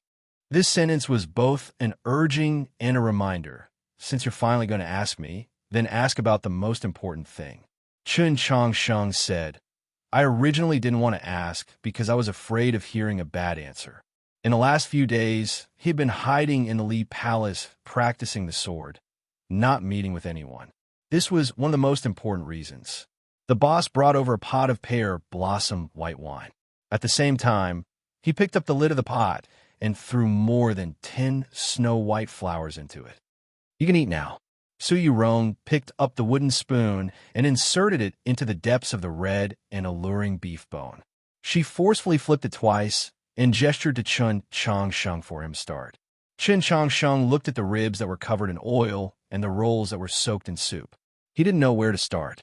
The first time he ate ribs here, because he was too excited, he ate very attentively. At this time, he realized that although it was very delicious, it was very unhealthy. Sometimes, we don't need to think of things too complicated. Su Yurong used her long chopsticks to pick out a beautiful object that was 5 parts bone, 3 parts meat, and 2 parts tendon, and placed it in his bowl. This sentence naturally had a double meaning. Chen Changsheng looked at her and seriously asked, "Is it really that simple?" Su Yurong used very refined movements to eat the meat on the bone, but her speed was very fast. An extremely complete, extremely clean piece of bone fell onto the table with a light clap. It was like an official adjudicating a case, or like a storyteller beginning to tell a story. Su Yurong continued to attack the food in the pot. She very casually said, "Yes, I want to force Shang Xingzhou to come to the capital." Chen Changsheng paused for a moment, then asked why. Su Yurong raised her head and looked into his eyes. She seriously said, "Because he's not willing to see you." Outside, spring was in full bloom. The fire in the stove was burning fiercely, and the store was rather hot. Chen Changsheng felt his body warm and comfortable. "Don't get angry because of these things," he said to Su Yurong. "He's not willing to see me, perhaps because he doesn't dare to see me. Back in the Orthodox Academy, in front of Eunuch Lin, you said this. Later on, in front of Shang Xingzhou, you also said this." Su Yurong said, "Even if it's true, I'm still unhappy." Chen Changsheng was taken aback. "Why?" Su Yurong replied, "He doesn't dare to see you because he feels guilt towards you. Guilt is because he treated you badly, and even now, he still hasn't thought about resolving this problem." Yes, Shang Xingzhou had no desire to resolve this problem. In her view, this was the most troublesome problem. After the trip to White Emperor City, although Chen Changsheng and Shang Xingzhou still treated each other as strangers, the relationship between the two had actually improved. Shang Xingzhou had tacitly allowed him to return to the capital and had done nothing, but this was still far from enough. He was like an invisible sword hanging over Chen Changsheng's head, ready to fall at any moment. All that mattered was his mood at the time. If he wants to kill you, he can kill you. If he wants to treat you well, he could treat you well. Su Yurong raised the wine, cupped to her lips, and drained it in one gulp. Her expression unchanging, she asked, based on what? Chen Changsheng looked at the wine cup, somewhat hesitant. Although the pear blossom white seemed cool and refreshing, it was actually extremely spicy and highly alcoholic. In the end, he still took a shallow sip, his eyes turning slightly red. In the end, he is still my master. Seeing his appearance, Su Yurong felt somewhat angry and said, "But I am your fiancé." Chen Changsheng stared at her in a daze, somewhat unable to understand the logical connection between these two statements. Su Yurong took the wine cup from his hand and drank the remainder of the wine. "The only person who can treat you so willfully is me. No one else can, not Shang Xingzhou, not that senior of yours." Chen Changsheng felt that this wine was truly very spicy, or else why did he feel his body grow hotter after only taking a small sip? He was also somewhat worried that Su Yurong would get drunk from drinking so quickly, so he quickly picked up a flour roll that had not been soaked in the gravy and placed it in her bowl, indicating that she should quickly eat it. Su Yurong felt very bored, but she still lowered her head and ate the flour roll. The steam in the pot gradually lessened, and the scenery in the store became clearer and clearer. Chen Changsheng looked at her face and felt very calm, not wanting to ask any more questions. Like what would happen if she really did force his master to come to the capital, or why she was so sure that his master would act according to her plans. But everyone's eyes reflected his thoughts at the time, and the cleaner the eyes, the more so. Su Yurong raised her head and looked into his eyes, knowing what he was thinking and what he was worried about. To be continued. Chapter 32. Su Yurong said, "If he doesn't come, the capital will inevitably fall into chaos, and the internal strife among the human race will be very difficult to quell." Chen Changsheng said, "Taking chestnuts from the fire is what he is best at. The power of the human race has long been meaningless to him. What he cares about is the bigger picture." Su Yurong asked, "Why was it that in the Mount Song Army headquarters, in Wenshui, in South Stream Temple, in White Emperor City, he constantly retreated in the face of the Li Palace's attacks, until he became a solitary person?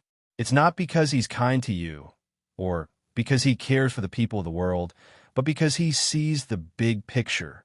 Chen Changsheng said, "You mean the Northern Expedition?" Su Yurong replied, "That's right. Right now, his only purpose and meaning in living is to exterminate the demons. For this matter, he can sacrifice everything." Chen Changsheng said, "But not including himself." Su Yurong replied, "Yes, because he wanted to see with his own eyes, or perhaps in Emperor Taizong's place, the day the human army breaks in a Xiulao city."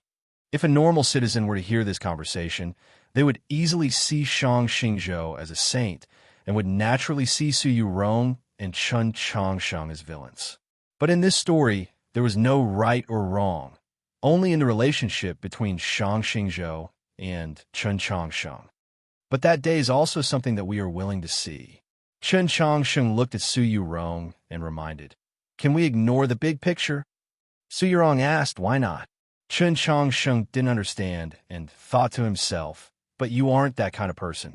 Su Yurong smiled sweetly and said, "On this matter, you can just treat me as a willful little girl." Chen Changsheng felt that she was very beautiful. Other than in the Garden of Zhou, she was the most beautiful. But he still continued to say, "Master still won't believe that you will really throw the capital into chaos." Su Yurong slightly raised her eyebrows and asked why. Chen Changsheng said, "Because he knew I would stop you. I couldn't just watch as the capital fell into chaos. The people lost their homes, the casualties were heavy, and the blood flowed like rivers." The shop became a little quiet. The beef ribs in the iron pot had already been stewed, making a gurgling sound that sounded like a kitten acting coquettishly. Su Yurong smiled and said, "The question is, can you stop me?" After saying this, she stood up.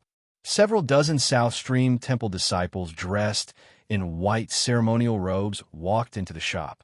Su Yurong spread her arms. The two girls picked up hot towels and carefully wiped her hands. Su Yurong looked at Chun Changsheng and said, "When I decide to do something, no one can stop me." Chun Changsheng said, "Even if you are doing this for me?" Su Yurong said, "You are only half the reason." Chun Changsheng said, "The other half is the Divine Empress?" Su Yurong calmly replied, "That's right, but you can't stop me. Even if the Empress revives, she can't stop me from doing this." After saying this, she walked out of the shop. The old willows on the street sprouted new buds, enjoying the beauty of life in the warm weather. Su Yurong looked up into the sky and recalled something that Mo Yu had told her. When Chun Changsheng brought the marriage contract into the capital and all those important figures who knew of this matter were concerned, the Tianhai Divine Empress had once said a few words. She can marry whoever she wants to marry, and if she doesn't want to marry, she doesn't want to marry. In the Tianhai Divine Empress's view, Su Yurong would assuredly do this, and it could also be understood as her expectation of Su Yurong. Su Yurong gazed up at the sky and calmly thought, "Empress, it's still you who understands me the best." Su Yurong and the disciples of South Stream Temple had just left when the bamboo curtain at the back of the shop slightly moved. Linghai Zhuang and the others walked over. Chun Changxing looked at them and said, "You all heard it." Linghai Zhuang and the others had rather strange expressions, thinking, other than watching this display of affection, what else did we hear? This conversation had not mentioned love, but everyone could see that Su Yurong loved and cherished Chun Changxing from the bottom of her heart.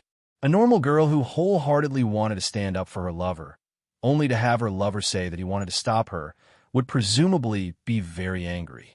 But Su Yurong was not. She remained calm, even able to smile. "Why?" Chun Changxing looked at them and seriously said, "Because she knows that I won't stop her."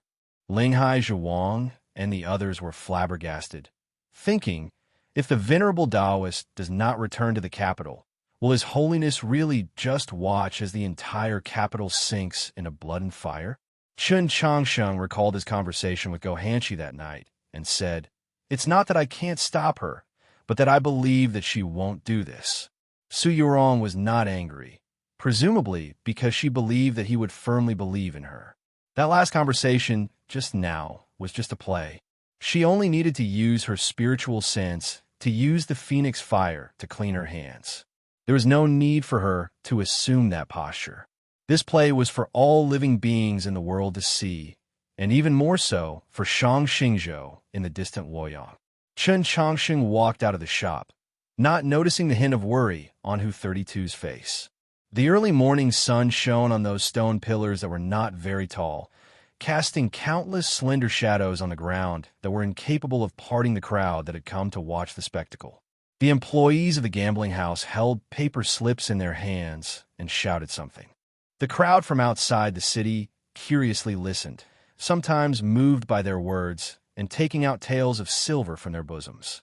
The few people from the capital that had yet to come saw this sight and smiled sympathetically. They thought, in the last few years of the grand examination, besides the priests of the Bureau of Ecclesiastic Education and the Orthodox Academy, who else has won? The day of the grand examination finally arrived. The young cultivators from all over the continent once more gathered in front of the Li Palace. The sunlight grew brighter and brighter, illuminating their faces more and more clearly. They were brimming with vitality, but it was no longer possible to see that solitary youth dressed in unlined clothes. Even on such an important day, Pope Chun Changsheng still did not appear, remaining in his stone room. The crowd was flabbergasted by the figures of Linghai Zhuang and the other archbishops, as well as the black-clothed girl, but they did not dare say anything. With the clear and distant tolling of the bell, the young cultivators walked along the Divine Avenue into the Li Palace. The grand examination had officially begun. When all the eyes of the capital were focused on the Li Palace, a person appeared in front of the heavy stone gate of the Mausoleum of Books. The Orthodoxy cavalry, the Imperial Guard, the generals, and the bishops who were jointly responsible for guarding the Mausoleum of Books did not stop that person, because when they saw that person, he was already in the Mausoleum of Books. That person's shoulders were drooping. His clothes had been washed so many times that they had turned white. He looked rather shabby, his expression rather distressed. Rather than calling him a scholar, he seemed more like a bookkeeper. In truth, he had once worked as an accountant for a very long time in the Wenshui Tangs. He had also killed many demon experts on the snowy plains and accomplished quite a bit in scholarly manner. In Xuanyang City, he had faced the most dismal of storms. In the capital, he had cleaved apart Tai Shu with a single slash of his blade. He had once been ranked at the top of the Proclamation of Liberation and was now a person of the divine. Wampa had finally appeared. To be continued. Chapter 33. The Imperial Guard outside the Mausoleum of Books instantly tensed up. As bowstrings tightened, countless crossbows aimed at Wang Po's back. Dust rose in the distance, and the ground trembled. There was still no sound of hooves, but the black-armored cavalry were probably gathering. Before these things happened, warnings had already been sent to various parts of the capital. The Orthodoxy cavalry reacted very quickly. Even though they had not received any order from the Li Palace, several hundred cavalry galloped forward to block the stone gate of the Mausoleum of Books. After 3 years, the two sides were once more in a tense standoff. Wang Pa seemed completely unaware of what was happening outside the stone gate as he walked into the verdant mausoleum. Seeing his back, a Li Palace priest couldn't help but ask, "Teacher, where have you been these past few days?" This was the answer everyone in the capital wanted to know. Wang Pa did not turn his head. "I've been here the entire time." Wang Po's answer shocked the priest, the Orthodoxy cavalry, and even the Imperial Guard further away. No one could have imagined that Wang Pa had been in the Mausoleum of Books these past few days. Normal people could not enter the mausoleum, so they naturally could not see him. He had appeared before everyone today to let the world know what he was prepared to do. But just what was he going to do? It had been a very long time since Wang Pa had entered the Mausoleum of Books to view the monoliths and comprehend the Tao, but it seemed like he had not forgotten those experiences. He very familiarly found a path through the forest and began to walk southwest. After walking for some time, he arrived at a small courtyard. There were naturally no oranges in the orange grove in early spring, but there was always the faint smell of green oranges in the air. Wang Pa had been living in this small courtyard for the past few days. The beams on which cured meat had once been hung were now empty, and the tables and chairs in the room had been scrubbed clean, without a speck of dust. Wang Pa did not enter the room. He stood outside the fence and calmly said to his old friend who had lived in this room for 37 years, "Today, I am going to ascend the divine path." When Sun Mei had failed on the divine path and was about to bid farewell to this world, he had once said that if he could cultivate to the saint realm, he would ascend the mausoleum in Sun Mei's place. It turned out that this was what he wanted to do today. The grand examination had officially begun, but Chen Changsheng still had not appeared. There was no butcher, so the people still had to eat pigs. The Pope did not appear, so life still had to continue, and the examination still had to be conducted. This year's grand examination didn't have any new ideas. Following the same method as previous years, the academic examination, martial examination, and duels were all carried out in the same order. The academic examination held in the Hall of Announcements, according to the old rules, was supervised by the Bureau of Ecclesiastic Education and the Ministry of Rights of the Imperial Court. The final decision was in Go Hanshi's hands. Go Hanshi was still very young, but no one would question his qualifications. This was because he was well-versed in the Taoist canon, and even more so because he was the one who had set the questions for this year's written exam. Under the light of the morning sun, the written exam ended smoothly. It was calm and peaceful, without any unforeseen events. Outside the Li Palace, the spectating crowd and the stewards of the gambling houses felt somewhat bored, and also felt that the atmosphere was somewhat strange.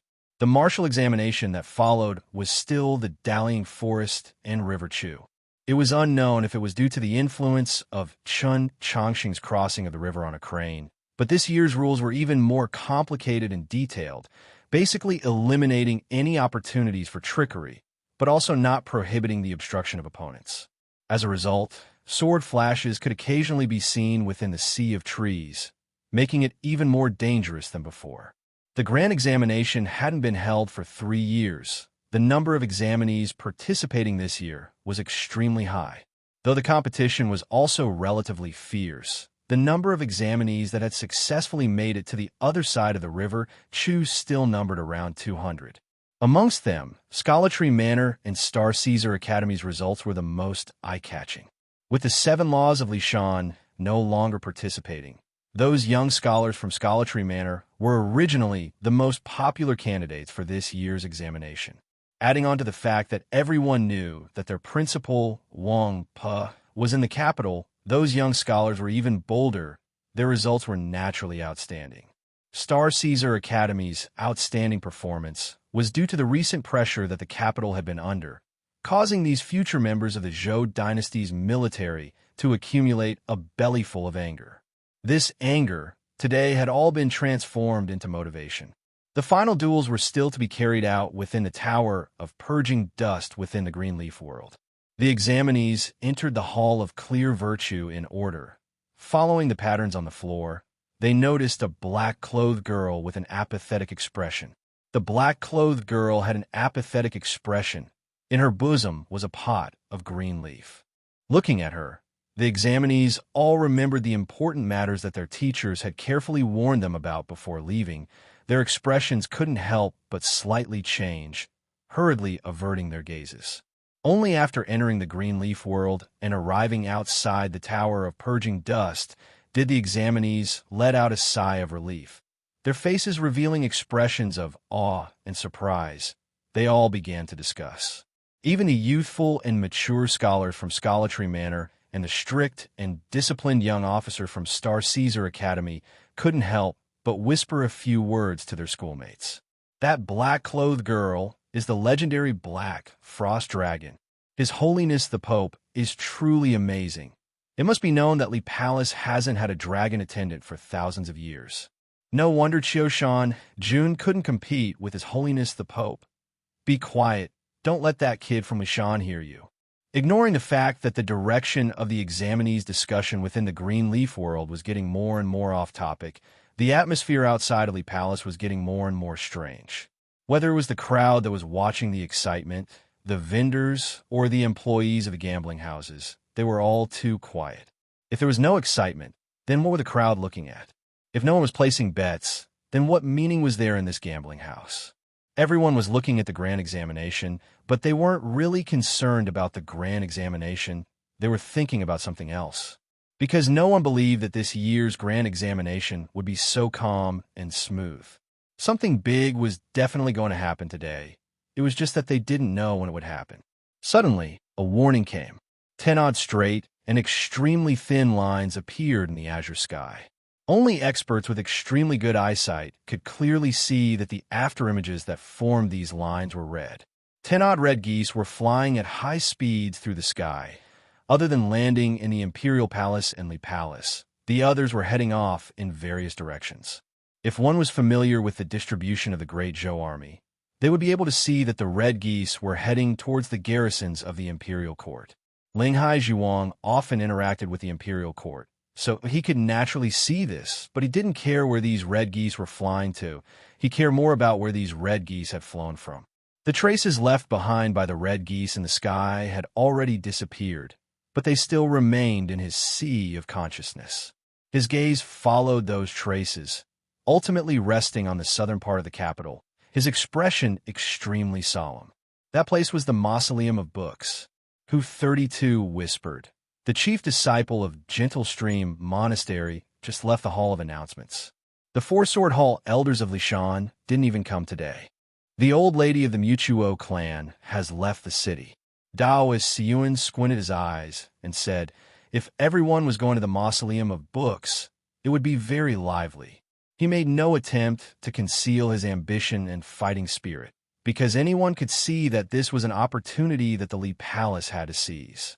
Linghai Zhuang turned his head to look at that secluded side hall deep within the Li Palace. feeling somewhat perplexed. Could it be that Sir is still practicing the sword? To be continued. Chapter 34. There were many paths in the mausoleum of books, but there was only one path that led directly to the top. It was the southern divine path, paved with white jade. Ascending the mausoleum through the divine path was a very symbolic event. Only the emperor, the pope, and the holy maiden of the south had the right to walk the divine path. This represented supreme authority. Before Sun Mei, many people had attempted to break through the path of divinity, but other than Zhou Dufu, there seemed to be no other successful example.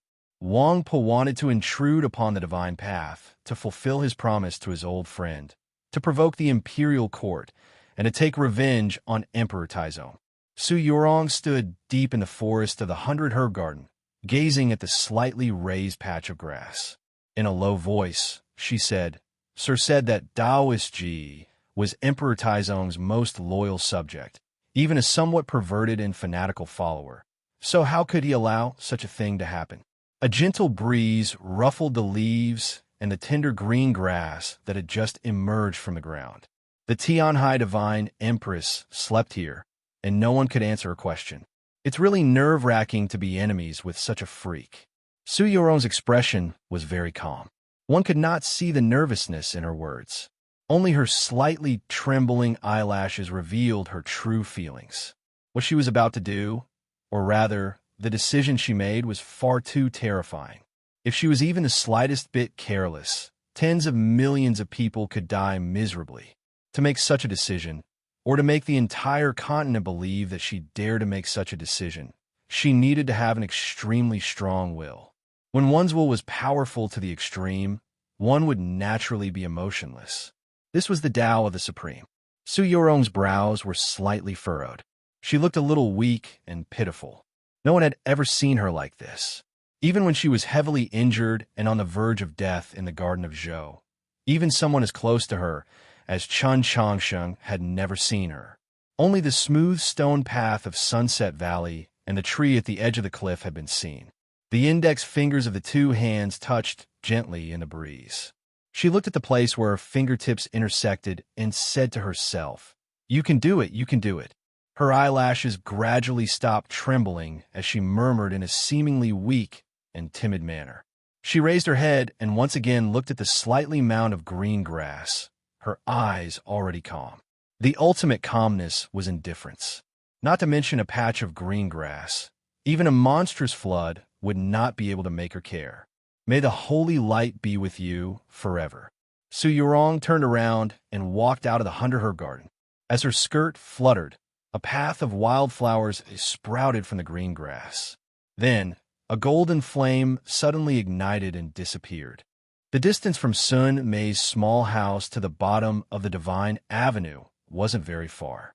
Back then, when Chun Changsheng, Go Han Shi, and the others hurried over, it didn't take long. But Wang Po had been gone for a very long time. The iron saber had been unsheathed at some point in time and was now in his hand. If someone were to see this scene, they would definitely be shocked and confused. That year, when he fought against Tai Shu in the snowstorm, he did not draw his saber for a very long time. It was only at the very end that he used his saber to cut through the world. Why did he pull out his iron knife so early today? Who was he going to slash at? What Wang Po wanted to kill was not a person. Today, the mausoleum of books was excessively deserted. There were no cultivators viewing the monoliths, and even the monolith guardians were nowhere to be seen. Even if these people were here, none of them were qualified to make him draw his saber. What he was chopping were those branches that blocked the path, those fences that had already rotted away, and those stones that had become uneven from years of disrepair. As the blade fell, the branches turned to dust, the bamboo fences to powder, the stones to powder, and then they were blown away by the wind, becoming brand new. After he left, the clear slashes on the mud and stones gradually vanished, but the blade intent had hidden itself even deeper into space, concealing something. Wang Po walked to the bottom of the Divine Avenue and gazed at the pavilion that had once existed. The common people now knew that Divine General Han Qing had already broken into the divine. It was no wonder that when Sun Mei had just woken up from his dream and was at his peak, he was still unable to get past Chinchangshan. Who would stop him from intruding on the Divine Avenue today? Wampa did not walk down the Divine Avenue. He quietly waited for that person to arrive. His blade was sheathed once more, but the energy of his blade continued to stretch across the world, and it was even slowly rising.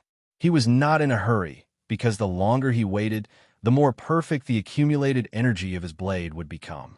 Eventually, it would fuse completely, leaving no gaps. Perhaps for this reason, it did not take long for the person he was waiting for to appear. The breeze stirred the clear water in the canal, creating countless fine ripples that formed countless complex and incomprehensible designs. The ripples seemed to conceal the mysteries of the world, greatly diluting the energy of Wang Po's blade. Shang Xingzhou appeared on the Divine Avenue, his Taoist sleeves drifting in the wind and his black hair neatly combed. Wang Po commented, "As expected, there's nothing new."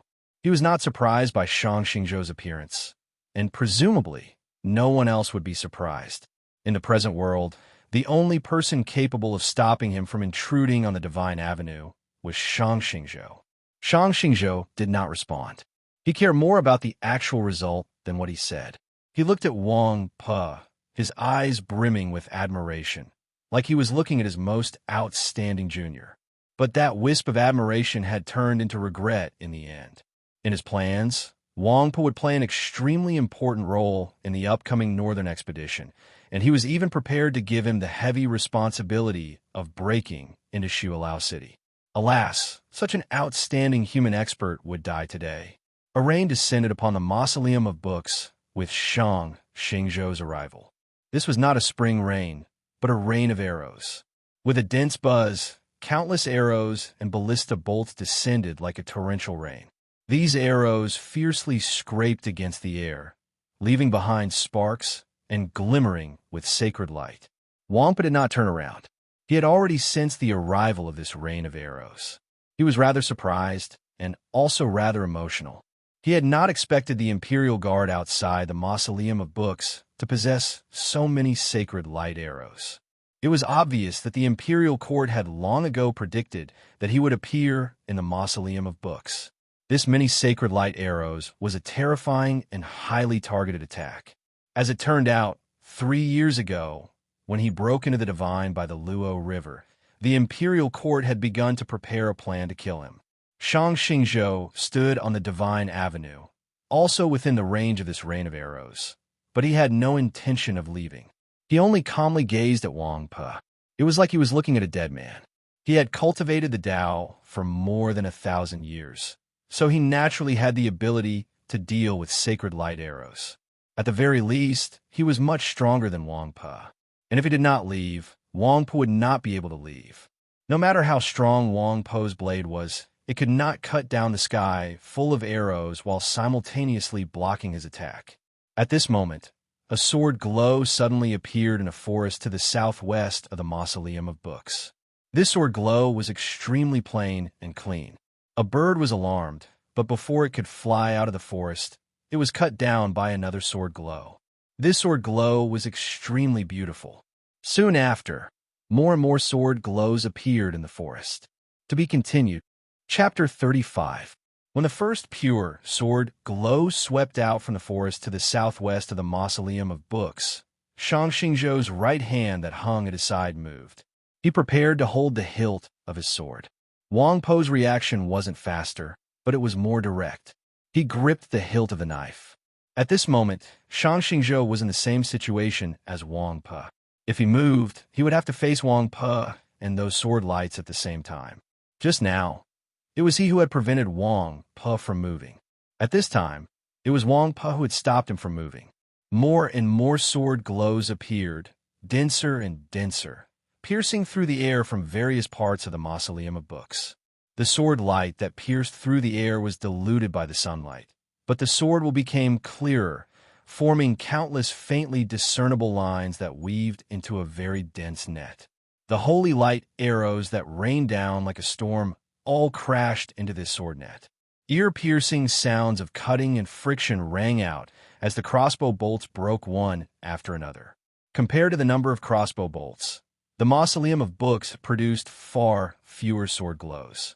However, these sword lights were also imbued with holy light, which was much purer and denser than the holy light on the crossbow bolts.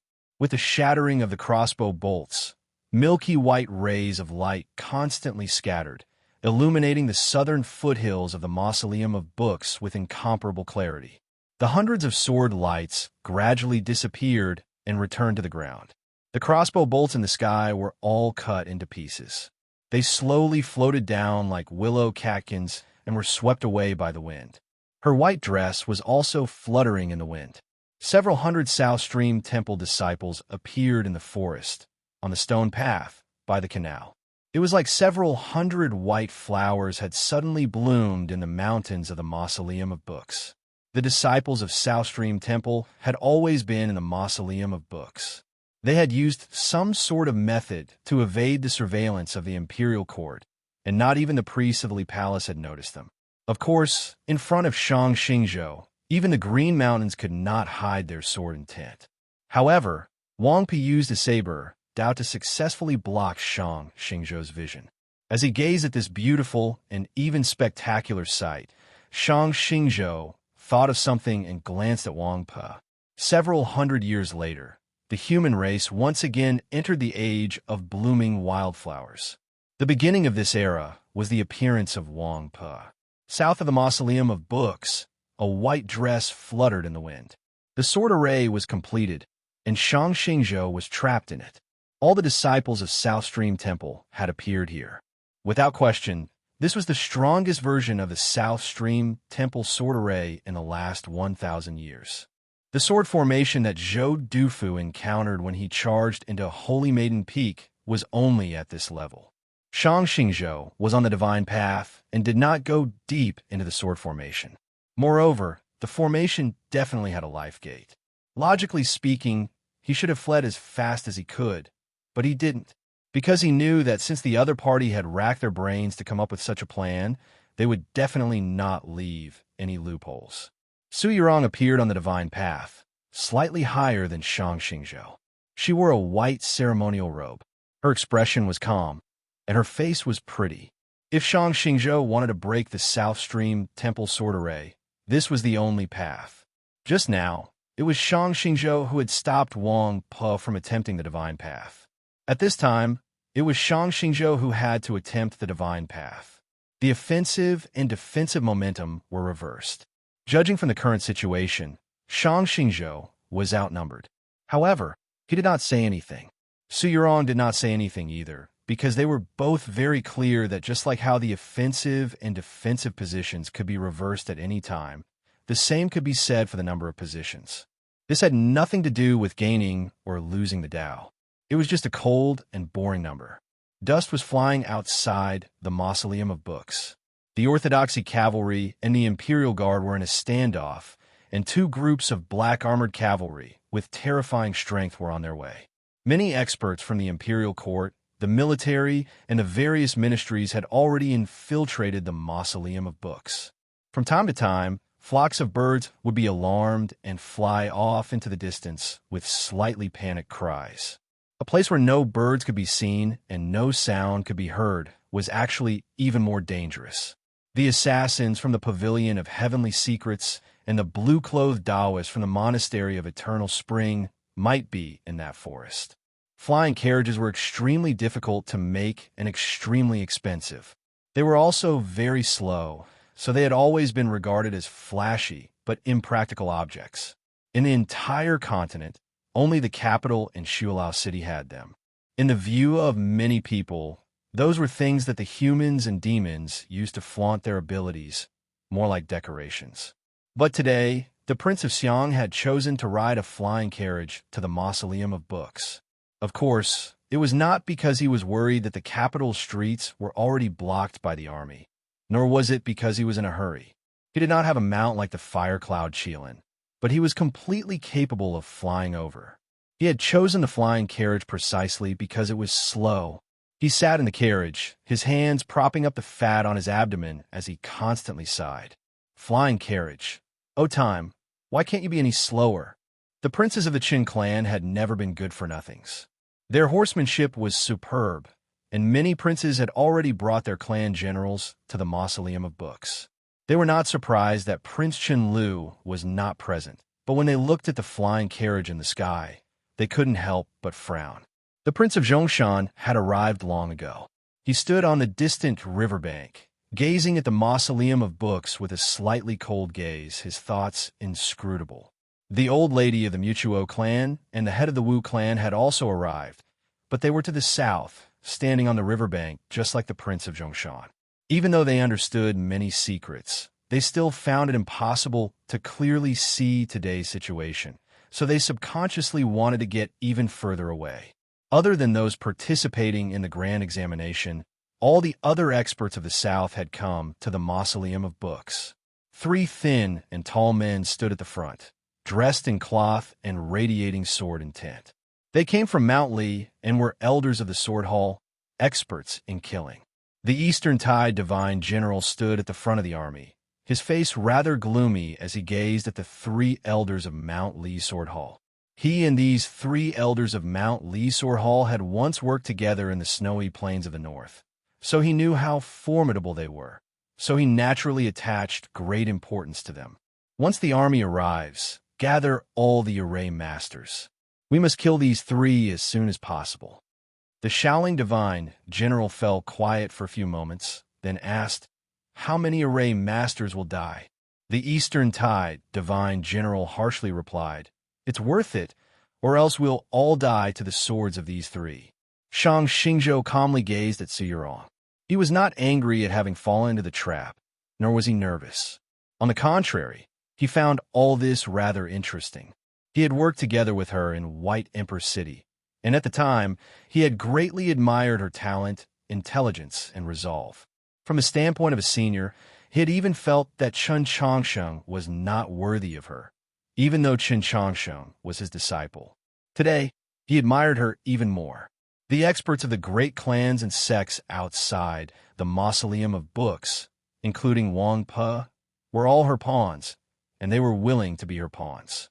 This was an extremely extraordinary feat. She had forced him to return to the capital and pushed the situation to this point, like a horse galloping through ice and snow.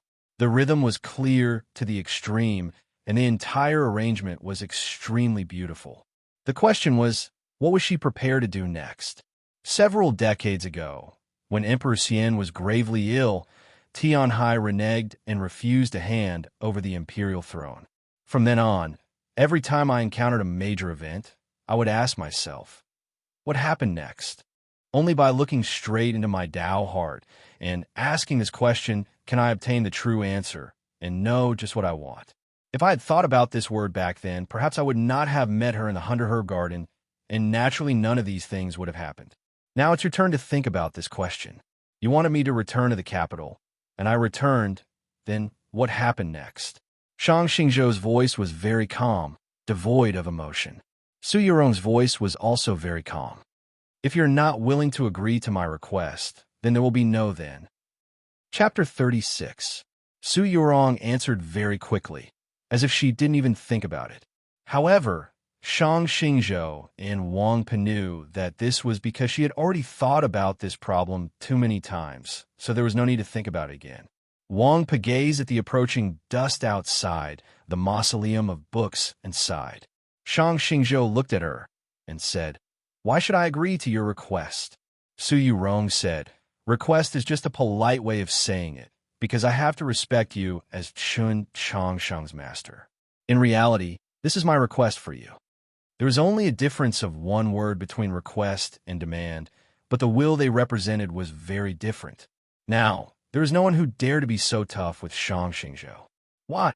Because you want to go on a northern expedition. You want to exterminate the demon race. You want the human race to unite the world. They were all the wisest people in the world. There was no need for too much explanation. In the simple questions and answers, there was the truth in the depths of their Taoist hearts. Looking at the situation outside the Mausoleum of Books, if this war truly began, no matter who won in the end, both sides would inevitably suffer grievous casualties. The aftermath would linger for many years, and the confluence of the north and south would once again become a bubble. The humans would sink into internal strife, and in the next few decades, they would not have the chance to defeat the demons and unify the continent. A few decades later, Shang Xingzhou might die. He would not allow such a thing to happen. I don't like Tian Hai, and I also don't like Su Li because no matter how far they see, in the end, they're only willing to see their own position. Shang Xingzhou looked at Su Yurong and said indifferently, I didn't expect the holy maiden to be such a person. Su Yurong's expression did not change as she said, If I can't even stand where I'm standing, what's the point of looking further? Shang Xingzhou said, If you don't see far, it's easy to think too highly of yourself. Do you think you can cause chaos in the world by yourself? Su Yurong said, When people have too many thoughts, their minds will easily become chaotic. When people's minds are chaotic, how can the world not be chaotic? These words were spoken about the Prince of Xiang and Prince Chunlu, about the divine generals taught by Chang Guansong, about the ministers of the court and the elders of the Bureau of Ecclesiastic Education, about every person who lived in this world and had their own views and ambitions about the world, including Shang Xingzhou and herself. As long as I'm here, the world will not fall into chaos. Shang Xingzhou's expression was very calm, but there was a kind of convincing confidence. Su Yurong calmly said, People will die, and you will not be an exception. Shang Xingzhou looked at the South Stream Temple disciples and Wang Pe and said, You think that you can kill me today? Su Yurong said, At the very beginning, I thought that I could kill you because I knew that your injuries had never healed. Shang Xingzhou's eyes were deep and serene. He didn't expect that she could actually see through this. In the Mausoleum of Books, the Tian Hai Divine Empress had used her body, soul, and Tao to resist 3 supreme experts, waging a heaven-shaking battle. Su Yurong did not personally witness the battle, but in the following 3 years, she made many simulations and replays. She realized that the Pope had not used his full strength that night. At the same time, she confirmed that the Divine Empress's strongest attacks had basically all landed in Luoyang. It was at this time that Shang Xingzhou's injuries flared up in White Emperor City. But from the Tian Hai Divine Empress's choice that night, it could be seen that she valued Shang Xingzhou the most. Su Yurong would not doubt the Tian Hai Divine Empress's insight. She began to re-examine her original plan, and then made a very important change. You are much stronger than what the world thinks. It is indeed very difficult for me to kill you. Su Yurong looked at Shang Xingzhou and smiled. But I can trap you. A sudden gust of wind blew away the dust on the divine path. 2 pure white wings, 10 samzhong in length, unfurled from her back. Several hundred small white flowers once more bloomed in the mountains, and the disciples of South Stream Temple emerged from the various forests to stand in front of the divine path. In this entire process, there was no confusion in their positions or the connection between them. It was so tight that no gap could be found. If someone were to look down from the peak of the Mausoleum of Books, they would probably think of a shattered vase being reassembled in time. I can trap you. These words sounded ordinary, but they were actually not simple at all, because trapping a peerless expert might not be as easy as killing him. Shang Xingzhou's Taoist techniques were clear and exquisite. He rode the wind for 100 li. Even in the Mausoleum of Books, he could advance or retreat without hindrance. Not even the Tian Hai Divine Empress could say such words to Shang Xingzhou. In the entire world, only Holy Maiden Peak had the confidence because they had the South Stream Temple sword array. When Zhou Dufu was at his peak, he had also been trapped by the South Stream Temple sword array for a while. If Su Yurong only wanted to trap Shang Xingzhou in the sword array for a while, she could probably do it. The problem was just what was her goal in keeping Shang Xingzhou here. Shang Xingzhou had come because of Wang Pe. If he was trapped by the South Stream Temple sword array, Wang Pe would naturally be able to leave. Where would Wang Pe go? Shang Xingzhou's gaze fell on Wang Pe. Wang Pe said, My mission was to draw you here. Shang Xingzhou asked, You can leave? Wang Pe gazed at the end of the divine path and said, The Mausoleum of Books will always be here. If I want to come, I can come any time. Shang Xingzhou's eyes chilled. You think you can leave? These two sentences were extremely similar, but they actually conveyed different meanings. The first sentence was about willingness, and the second was about ability. Shang Xingzhou's words caused Wang Po to arch his brows.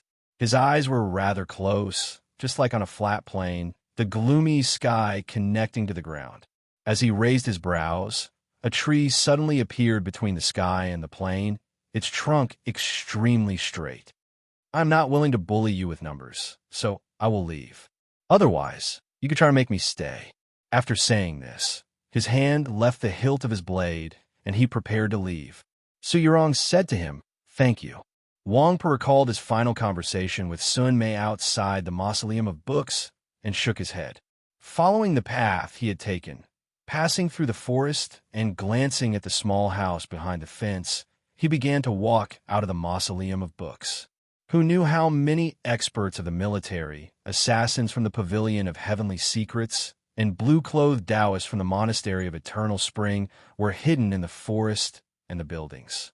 His hand still did not grasp the hilt of his blade, because these people were not qualified for him to pull out his blade, nor did they have the courage to show themselves. Before the thick stone gate of the Mausoleum of Books, he stopped. The princes and generals of the Qin clan, as well as the dense mass of cavalry, stood across from him. A bishop walked up to him and whispered a few words. Wang Po shook his head. The bishop was somewhat hesitant, but in the end, he did not dare to defy him. He ordered the orthodoxy cavalry blocking the Mausoleum of Books to retreat along the river.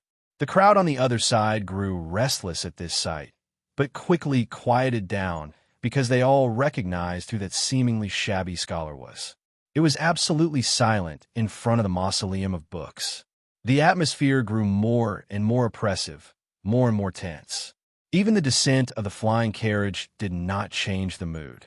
The Prince of Xiang was helped out of the carriage by his two younger brothers. Feeling somewhat sleepy, he rubbed his eyes and finally saw Wang Po standing there. Slightly surprised, he asked, "What do you mean?" To be continued. Chapter 37. The Mausoleum of Books was surrounded by an extremely rapid river, just like the moat outside Luoyang. The sparse forest between the two parties was actually a bridge over the river. However, because the bridge was too wide and thick, it was very difficult to discover. The seal that had existed since ancient times made it difficult to fly around the Mausoleum of Books. Wang Po stood there, giving off the feeling that one man could hold the pass against 10,000 enemies.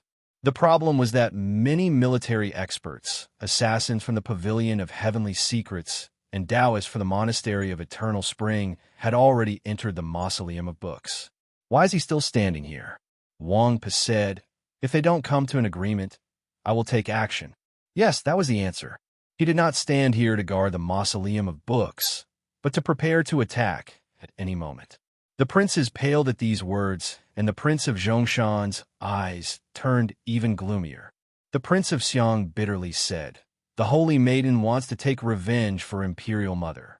Are you really going to accompany her in her madness?"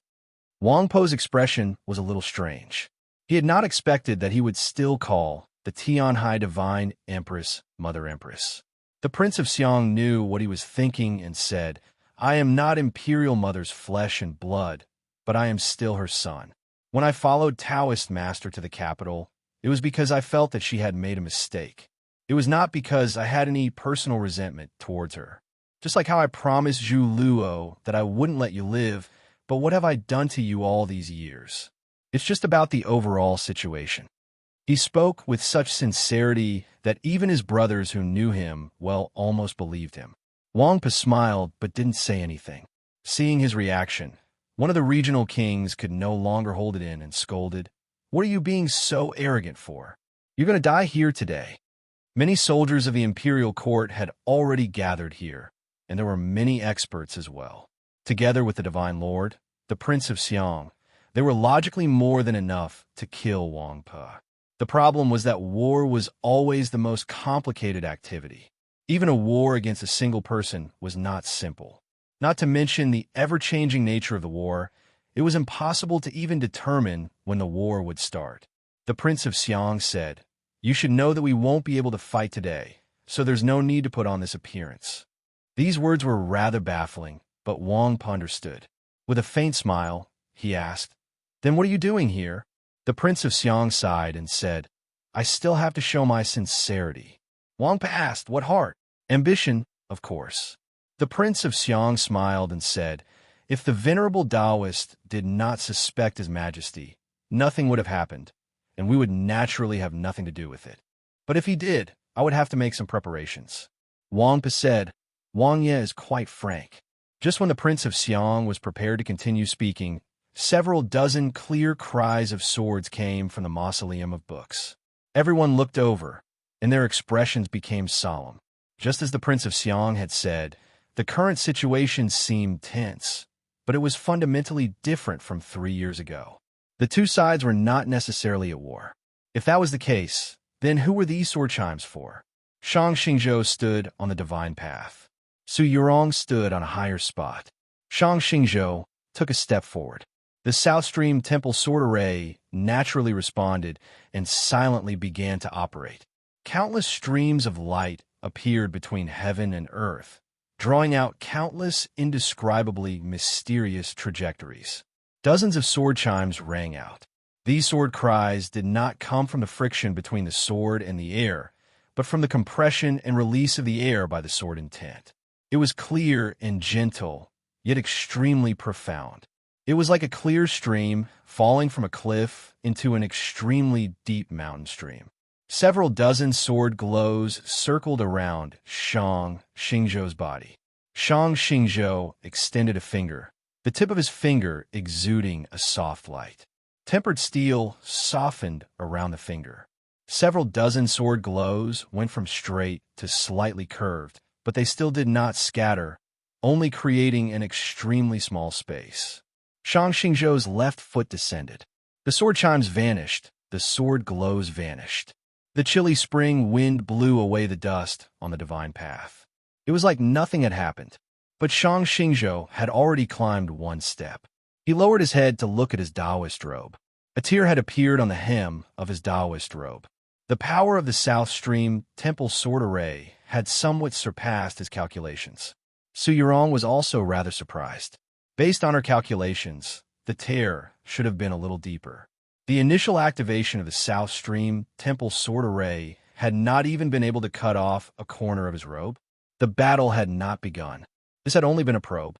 Both sides were very dissatisfied with the final result, so both sides gave up on the idea of directly attacking. Shang Xingzhou said, "I'm very curious as to how you managed to convince Wang Po." Su Yurong replied, "I promised him that my method would kill the least people. He promised me that no matter what I did today, he would support me." Shang Xingzhou said, "It seems that you understand his path of the blade very well." Su Yurong replied, "I understand that fellow even better." That fellow was naturally Chen Chongsheng. He viewed Wang Po as a role model. Even though he had learned the having blade style, he still acted according to Wang Po's path of the blade. Su Yurong understood Chen Chongsheng, so she naturally understood how to obtain the trust of a person like Wang Po. Shang Xingzhou calmly asked, "You think that you also understand me very well?" Su Yurong replied, "For the last 3 years, I've always been trying to understand you." Shang Xingzhou had to admit that she had made excellent preparations. Today's situation, or perhaps her method of threat, would not work on anyone else. It would only work on him. She knew what he cared about the most. More importantly, she had the ability to destroy those things. Shang Xingzhou said, "You can only keep me here for an hour at most." He took a step up the stone steps and came to this conclusion. Su Yurong replied, "An hour is enough." Shang Xingzhou shook his head. "This is the capital, not Wenshui." He was referring to the incident that had taken place several months ago in the Wenshui Tangs. Tang 36 only needed 2 hours to find evidence of the Tang's second master's crimes and resolve the power of the Tang's second branch. This was because the Tang old master had tacitly agreed to it. The difference in strength between the two sides was too great, making it impossible for them to resist. But this was the capital, and the imperial court still had the advantage. If the two sides fell out, a true war would assuredly occur. Su Yurong replied, I've already made my preparations. Shang Xingzhou smiled and asked, how are you prepared to fight this battle?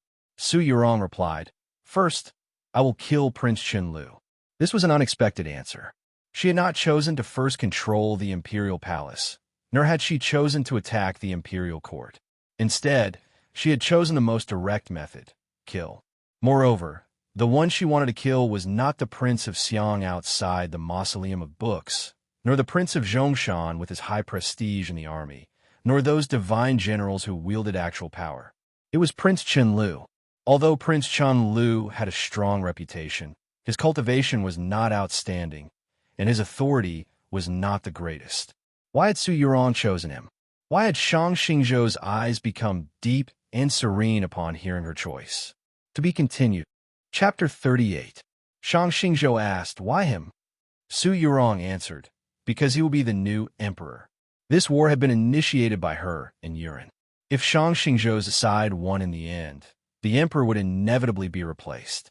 Prince Qinlu was the most suitable candidate, and Shang Xingzhou had already chosen him. Shang Xingzhou did not deny it. He calmly said, correct, of His Majesty Taizong's descendants, he is the most outstanding, even though he is not as good as His Majesty. Su Yurong asked, I really want to know, after pouring your heart and blood into educating His Majesty for 20-some years, are you really willing? Shang Xingzhou was quiet for a while, then said, if His Majesty is truly moved by your words, then he must be willing. Su Yurong asked, did you ever think that my visit to the palace that night might have been a facade? Shang Xingzhou replied, His Majesty did not write a letter to Luoyang. Many days had passed, enough time to write a very sincere letter, but he had not received it. Su Yurong understood what he meant. This was the result she had wanted to see in the first place. So Prince Qinlu had to die. If he died, even if Shang Xingzhou won this war, who would become emperor? Those ambitious princes of the Chun clan would naturally drag the human race into chaos. What meaning did Shang Xingzhou have in fighting this war? It was clearly the beginning of spring, but the wind was rather chilly, devoid of any warmth. The Mausoleum of Books was covered in green trees, but the shrubs lining the divine path were covered in dust and seemed rather listless. Shang Xingzhou gazed outside the Mausoleum of Books at those rising dragons of dust. He knew that the black-armored heavy cavalry still needed an hour to arrive, but his expression was still calm. He is an outstanding youth. It won't be easy for him to die. I've known him since I was very young. I know that he is extremely cautious and is used to leaving a path of retreat in everything he does. Correct, he is still far inferior to His Majesty Taizong in one area. At the crucial moment, he lacks the courage to directly face blood. Shang Xingzhou turned to Su Yurong and asked, and you've already found his path of retreat? Su Yurong softly replied, correct. A clear and gentle wind blew through the streets. Those buildings that bore the dust of history had long ago learned not to be moved by the so-called major events. The princely estates lining the road of peace were extremely quiet, perhaps because their masters had already gone to the Mausoleum of Books. Prince Qinlu did not go. He stayed behind and sat in the reception hall of the prince's mansion, quietly drinking tea. The figures of the masters of the prince's mansion kept flashing past outside the window. The tea in the porcelain bowl gradually cooled down, just like his fingers holding the bowl. He gently put the teacup back on the table and glanced imperceptibly under the window. The floor there was covered with green tiles, one of which was slightly smoother. The escape route was not the back door. On the contrary, at such a moment, the back door was often the most dangerous place. The path of retreat that Prince Qinlu had arranged for himself was under that brick. It was a tunnel that led to the Luo Canal. Since the beginning of the previous dynasty, the road of peace had been the residence of the nobles. Those nobles who yearned for power and feared accidents had dug countless tunnels. After Zhou Tong took control of the department for purging officials, he had dug many new tunnels. The tunnels were as dense as a spider's web. Other than himself, no one could understand them. An MOU. Shang Xingzhou said to Su Yurong, the so-called back road can easily become a dead end. Su Yurong said, Yes, so Prince Chenlu will definitely die. 3 years ago, when the capital was engulfed in snow, Chun Changsheng had charged into the alley of the Northern Military Department, and Zhou Tong had hidden himself in the underground prison. When he was talking to Shui he had been poisoned by Zhu Xiu. With great difficulty, he had fled through the underground tunnel to the outer residence on the Road of Peace, but he had still not been able to escape Zhu Xiu's pursuit. But what truly caused him to despair was that beautiful woman in the palace dress who had been waiting for him in the outer residence. And Mo Yu knew everything about him, whether it was the outer residence on the Road of Peace or those extremely complicated tunnels. Today, there were also people waiting for Prince Chenlu on the other side of the tunnel. The people waiting for Prince Chenlu were 2 Taoist nuns. If one walked down from the fake mountain of the Prince of Luling's estate, a tunnel would curve west. The tunnel leading from the Prince of Xiang's estate to the Luo Canal would intersect with this tunnel. The 2 Taoist nuns were seated cross-legged there. One of the Taoist nuns had a serene expression and seemed weak. The other nun's iron brows furiously rose, her eyes flashing with lightning. They were the 2 martial grandaunts of the highest seniority and cultivation in South Stream Temple, Huai Run and Huai Shu. I've always wanted to know how you intend to use Huai Run and Huai Shu in the capital. Shang Xingzhou looked at Su Yurong and said, so it was here. Only now did Su Yurong realize that her 2 martial aunts had not been able to conceal their arrival in the capital. She said, since this is the first kill, we must not lose it. Shang Xingzhou shook his head and said, in my view, this kill cannot succeed. Please have some tea. Prince Chenlu picked up the teapot, filled 3 cups, and then lightly pushed them forward, his etiquette very thorough. The tea in his bowl was cold, but the tea in the cup had to be hot, as this represented respect. 3 blue-clothed Taoists sat across from him. The essence in their eyes was restrained, and they seemed ordinary, but with the occasional movement of their sleeves, sword intents would soar out, a sign of their extraordinary cultivation. This was especially true of the white-haired old Taoist. He seemed wooden and taciturn, but he gave off an unfathomable aura. Very few people knew that when Shang Xingzhou was in the capital's Orthodox Academy, and when he fled to Xining, the Monastery of Eternal Spring in Luoyang had been presided over by this old Taoist. It was only today that Prince Chenlu learned of this, and at the same time, he realized that the venerable Taoist followers were even more powerful than he had imagined. With this old Taoist half a step from the divine at his side, 2 other Taoists from the Monastery of Eternal Spring, and so many experts in the estate, he suddenly felt that he had been a little too cautious. Of course, if a problem really did occur in a mausoleum of books and the other 2 Taoists gained power, he would still have to leave. Prince Chenlu's gaze once more fell on that blue brick under the window. You placed your strongest person at Prince Chenlu's side. It seems that you truly value him. Shang Xingzhou did not continue, but Su Yurong understood his meaning. She indifferently said, then he must die even more. Shang Xingzhou slightly raised his brows in surprise, because Su Yurong's expression had not changed. She was still as calm as ever. She was not pretending to be calm. With the chess game at this stage, any attempt to conceal one's emotions was meaningless, unnecessary. Su Yurong was truly very calm, because she was confident that Prince Chenlu would definitely die today. The Prince of Xiang's estate was very quiet. Those apathetic experts warily observed their surroundings, occasionally changing positions. Not a single sound came from their feet. In the garden behind the reception hall, 2 array masters were focused on a sand table, ready to adjust their defenses at any moment. A blue-clothed man stood at the base of the wall, his shoulders drooping and his eyes half closed. He seemed to be asleep. This person seemed very ordinary, an ordinary sword loosely tied to his belt. But those who knew him all knew that the reason the sword was tied so loosely was so that it would be easier to pull it out. His shoulders drooped like this was also so that it would be easier to pull out. The former was a habit he had maintained ever since he began his career, while the latter was a change he had made after meeting Wang Pe in Xuanyang City. From his posture to his breathing to his clothes, every detail he made was so that it would be easier to pull out his sword. Thus, in this world, he was the person who could draw the sword the fastest. To be continued. Chapter 39. I forgot that there was still Lu Qing. Shang Xingzhou sighed. If you hadn't mentioned it, I wouldn't even have remembered his name. Even though he was the de facto #1 in the world, he would not disregard a terrifying assassin like Lu Qing. So if he couldn't remember, he truly couldn't remember, not to express his contempt or indifference.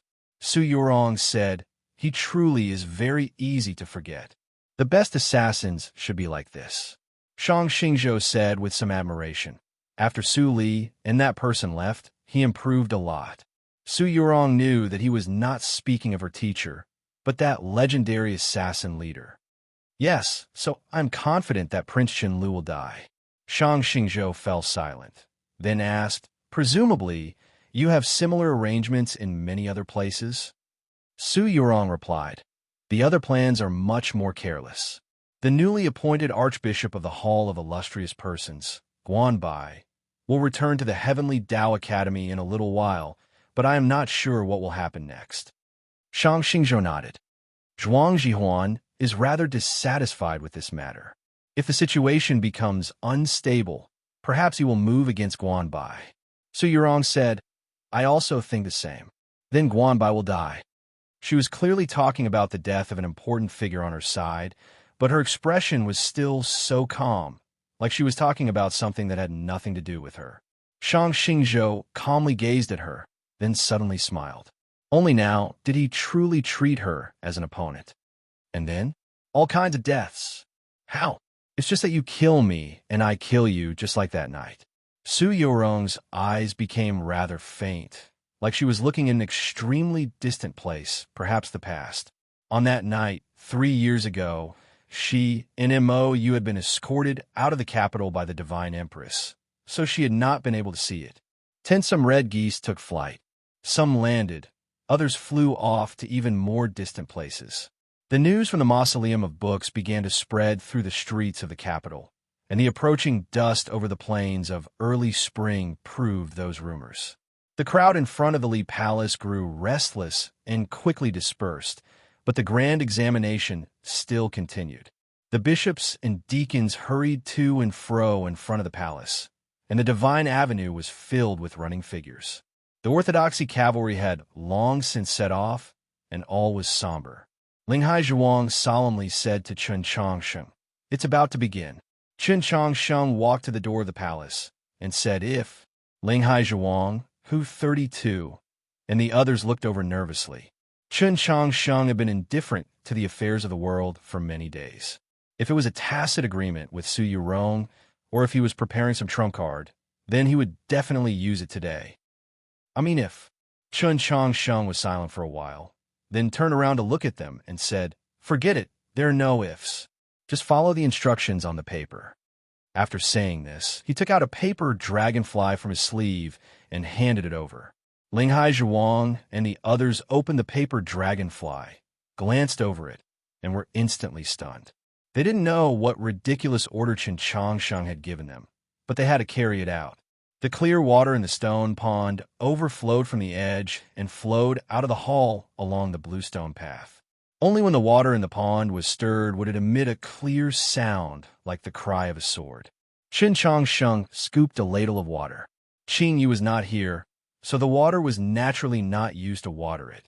He raised it to his mouth and drank it slowly. Tang 36 stared into his eyes and asked, just what do you want to do? Chen Changsheng used his sleeve to wipe away the water on his face and said, drinking water can help clear the heart.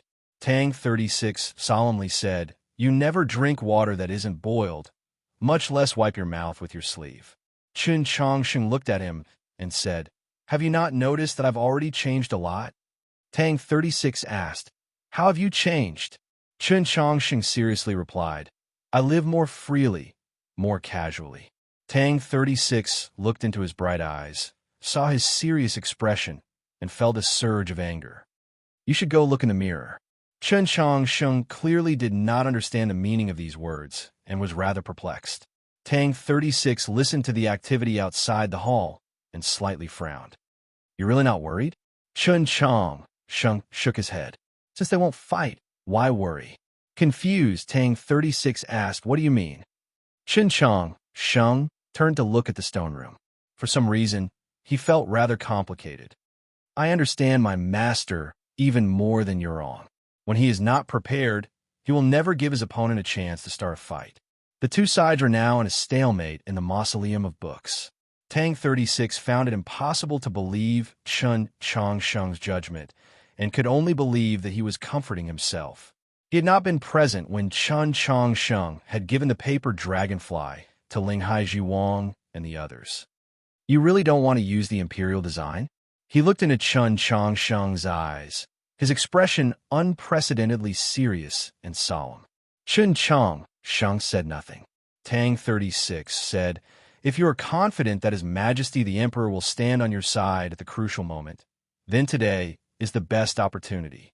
The Lingyan Pavilion had already been destroyed by the Tianhai Divine Empress using the Frost God Spear, but the array pivot of the imperial design was still in the imperial palace. Moreover, although the Tang Old Master maintained his neutrality, he could not stop the Tang clan's main branch from gradually gaining power. The first master had sent many attendants into the capital, and they were now stationed in various shops and guilds, ready to obey Tang 36's orders at any time. With the Tang clan's help, Yuren could activate the imperial design at any time. At that time, even if the various armies under the control of the princes entered the capital, they would still be no match for his senior and junior brothers. This was not the first time Tang 36 had mentioned this matter to Chen Changsheng. Chen Changsheng still maintained his silence. Tang 36 finally understood. He was not hesitating, but was using his silence to express his intentions. Chen Changsheng believed that if they really were in front of the abyss, his senior brother would assuredly protect him. But for various reasons, he did not want to use the imperial design. "Why?" Tang 36 stared into his eyes and asked. "If I use the imperial design, it will be too similar to that night 3 years ago." Chen Changsheng paused for a moment, then continued. "I will also be too similar to Master." Tang 36 understood his meaning. After a few moments of silence, he patted Chen Changsheng on the shoulder to express his support and comfort, and then walked out of the hall. Chen Changsheng returned to the stone room. In the last few days, he had been practicing the sword in this stone room. The layout of the stone room was very simple, so simple that it was rather shabby. Other than the prayer mat on the ground, there was nothing else. But at this moment, another person suddenly appeared in the stone room. When had this person come? And how had he managed to conceal himself from the several thousand priests of the Li Palace? It was a white-haired elder. In his right hand was a brush that had yet to dry, and in his left hand was a painting plate. The paint in the painting plate was gray, and the elder's clothes were also gray. His hair and eyebrows, which should have been white, had been dyed gray, the same color as the walls of the stone room. Could it be that this elder had painted himself on the walls of the stone room? If this was true, what sort of mystical painting technique was this? The elder looked at Chen Changsheng, somewhat satisfied. "Fortunately, you still understand the principle of placing the world above all else." Chen Changsheng fell quiet for a while, then said, "In truth, I don't really understand." Chapter 40. Su Yorong's voice rang out incessantly on the divine path. It was crisp and pleasant to the ears, but it didn't make people think of it as a gurgling spring. Because her voice was too cold, without any fluctuation of emotion, and without any sense of pity. It was like a small bead condensed from the coldest snow falling on a porcelain plate that had been frozen to the point of being brittle, instantly turning into powder. No evidence was left behind. Only the coldness remained in the world. Or maybe it was because she kept talking about killing. Starting from how to kill Prince Chanlu in the estate of the Prince of Peace in Xiang, she talked about many topics related to killing people. She had plans for the princes outside the mausoleum of books, the officials in the imperial court and the various provinces and counties, and the divine generals who wielded military authority. With these words, the temperature on the divine path grew lower and lower. Behind the invisible wind and snow, unbroken lines could be faintly seen, but it was unknown whether these were the traces of history, the traces of fate, or the scenes of the fated star plate rotating. After an unknown amount of time, she finally finished her story and looked at Shang Xingzhou. If His Majesty the Emperor truly stood on her and Chun Changsheng's side, then they indeed had the upper hand in this battle. In the current situation, she had a great chance of accomplishing those things. Shang Xingzhou didn't think so, or perhaps he hadn't been convinced by her, because he was certain that he understood Chen Changsheng very well. That guy is pedantic, incompetent, and petty. He looked at Su Yurong and said mockingly, "Are you sure he has that kind of courage?" "I don't agree with you. He's just trying to be a good person." Su Yurong's eyelashes trembled slightly as she said, "Moreover, I'm the one doing the work today. You know I can do this." Shang Xingzhou mocked. "Does Wangpa know what you're thinking? Do the people of the Mount Li sword sect and those sects and clans know what you think? If they knew you were so crazy, would they still support your decision? Are you sure they will accompany you in your madness at the last moment?" Su Yurong said, "How can the people on a ship sailing to the other side of the Sea of Stars do as they please?" Shang Xingzhou asked, "Have you ever seen a sea boat capsize? As long as there are enough benefits, even the most pessimistic sailor will have extravagant hopes for land before the real ending appears." Su Yurong said, "On the contrary, this will only give them more confidence in their victory." Shang Xingzhou said, "Turns out it was coercion." Su Yurong said, "I've read the history books. No matter if it's a hero or an emperor, if they want to gather people, they must do this. What about the Li Palace? The millions of believers in the north will not listen to your will and follow your footsteps." Shang Xingzhou looked at her with a faint smile and said, "Does Chen Changsheng know your true thoughts?" Su Yurong was silent for a while, then said, "I don't care." Shang Xingzhou's eyes became deep and serene as he said, "Even if the flood reaches the heavens?" Su Yurong calmly said, "Or a bottomless abyss?" Shang Xingzhou said, "You will leave your infamy in the annals of history." Su Yurong calmly said, I don't care." Shang Xingzhou said, "If the world is in chaos and the people are plunged into misery and suffering, how will Chun Changsheng view you?" Su Yurong said softly, "I live for myself, not for others, and even more not for what he likes." Shang Xingzhou exclaimed in admiration, "Amazing, but I'm not one to be threatened." Su Yurong said, "I want to try." Back in the snowstorm of Xuanyang City, when facing Zhu Luo, Wangpa had once said these words. Later on, when facing those opponents so powerful that they seemed undefeatable, Chun Changsheng had also said these words. Today, Su Yurong had also said these 4 words. Her eyes were very bright, her expression very calm, but the firm will within them represented the greatest madness. Shang Xingzhou asked, "How confident are you?" Su Yurong replied, "I used the fated star plate to calculate 17 times. 4 of these times, you agreed to my request, and 3 times I failed." Shang Xingzhou arched his brows and said, 17 times, 4 times, and you dare to threaten me? We lost the remaining 10 times. The great Zhou dynasty fell apart, and our grand plans for hegemony became a joke. Su Yurong calmly said, "So it wasn't 4 times, but 14 times. Shang Xingzhou gazed at this extremely beautiful and even somewhat delicate girl in her white robes in silence for a very long time. He suddenly said, "I also don't care." Su Yurong calmly gazed at him, apparently already guessing at what he wanted to say.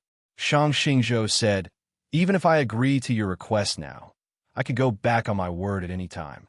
There were many legendary figures in Taizong's era, like the king of Hejian or divine General Qinyu. Compared to these people, Shang Xingzhou had very little fame. In truth, he had done many things that were no less important than Wang Zhizi's. He only cared about practical results and did not care about reputation. Given his style, in the face of Su Yurong's blizzard of attacks, he was highly likely to choose to temporarily retreat. Once the situation eased, he would launch a thunderous counterattack. Yes, Su Yurong smiled at him and said, "So I want even more." Shang Xingzhou froze at these words, and then he smiled. The mausoleum of books became extremely quiet. Everyone who heard these words had a wonderful expression on their faces shocked to the extreme. Even the Prince of Xiang and the old lady of the Mutuo clan were filled with astonishment, because they had just heard the most absurd words in the world. From start to finish, Su Yurong had never said what she wanted Shang Xingzhou to do, nor had Shang Xingzhou asked. But both they and the spectators outside the Mausoleum of Books knew that Su Yurong was asking him to withdraw, to live in seclusion, to retire. Just a moment ago, Shang Xingzhou had said that he could back out at any time, but Su Yurong had said that she wanted even more than withdrawing, going into seclusion and retiring. What sort of request could it be? Presumably, it could not be death, because Shang Xingzhou's obsession was to personally see the human army break into Xiulao City, and this request was far too absurd. But was it to cripple his own cultivation? This request was equally absurd. Who would agree to it? How could Su Yurong make such an absurd and laughable request? The silence of the Mausoleum of Books was instantly shattered by cries of alarm and discussion. Everyone felt that Su Yurong was a madman. But as time passed, the cries of alarm and discussion gradually ceased. The shock in their eyes grew even more intense, filled with incredulity. The disciples of South Stream Temple could see that the faint smile on Shang Xingzhou's lips had already faded. The people outside the mausoleum could see that the faint smile on Shang Xingzhou's lips had already disappeared. Was Shang Xingzhou really considering Su Yurong's request? The Prince of Xiang's face suddenly turned extremely unsightly. Absurd things could only happen to abnormal people. And Shang Xingzhou was an abnormal person. Su Yurong dared to make this request because she was certain that if she was a madman, Shang Xingzhou was even crazier. They're all madmen. The old lady of the Mutuo clan and the head of the Wu clan glanced at each other, seeing the shock in each other's eyes. They're all madmen. The Prince of Zhongshan looked at the Mausoleum of Books and muttered, excitement in his eyes. To be continued. Chapter 41. The wind inside and outside the Mausoleum of Books suddenly stopped, as did all sound. The entire world seemed to freeze, whether it was time or space. The two opposing sides had fallen into a stalemate, a deadlock. This kind of temporary balance was extremely fragile. Any random change, whether it was a gust of wind or a sound, could incite countless cruel massacres, turning the capital into a sea of blood and fire, burning all prosperity and ambition into ashes. Very few people dared to make a decision at this important juncture in history. Su Yurong had proven that she could. Neither the flood that soared to the heavens nor the bottomless abyss could make her eyelashes tremble. Moreover, everyone knew that she would not continue to wait in silence. The black-armored cavalry of the imperial court were swiftly returning to the capital. If Shang Xingzhou was not willing to agree to her request, she would definitely attack ahead of time. At this crucial moment, another important personage seemed to have fallen asleep. The Prince of Zhongshan slightly arched his brows as he looked in that direction. No one wished for the negotiations between Su Yurong and Shang Xingzhou to break down, except this elder brother of his. The Prince of Xiang was an expert of the divine domain with deep resources in the court and an extremely powerful military force. If both the imperial court and the orthodoxy were heavily wounded, if the experts of the north and south fought bloody battles, who could stop him from ascending to the imperial throne? Su Yurong and Shang Xingzhou probably both understood this point, but they would not bring it up, because this was also a bargaining chip for their negotiations. In the end, the crux to the success of this negotiation was still that request. The problem was that not even a beginner chef in a wine shop in the western capital who had no interest in life and had spent the first half of his life in mediocrity and boredom would agree to such an unyielding and callous request, much less Shang Xingzhou. There was no wind, but the hem of her white ceremonial robe gently drifted in the wind like a paper flower. Compared to a real flower, paper flowers were cleaner, plainer, and more sorrowful. Su Yurong stood on the divine avenue, her hands held behind her as she gazed at the capital.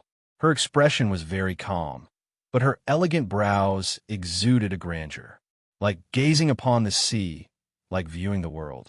Shang Xingzhou suddenly felt like he was looking at Tianhai. Many years ago, when Tianhai was young, During Taizong's reign, he saw that girl for the first time in the imperial palace. At the time, he did not hate her. On the contrary, he admired her, or else he would not have chosen to help her ascend the throne. At the time, Tianhai was also extremely beautiful, but whether she was looking at the horse or Emperor Taizong, her expression was very indifferent.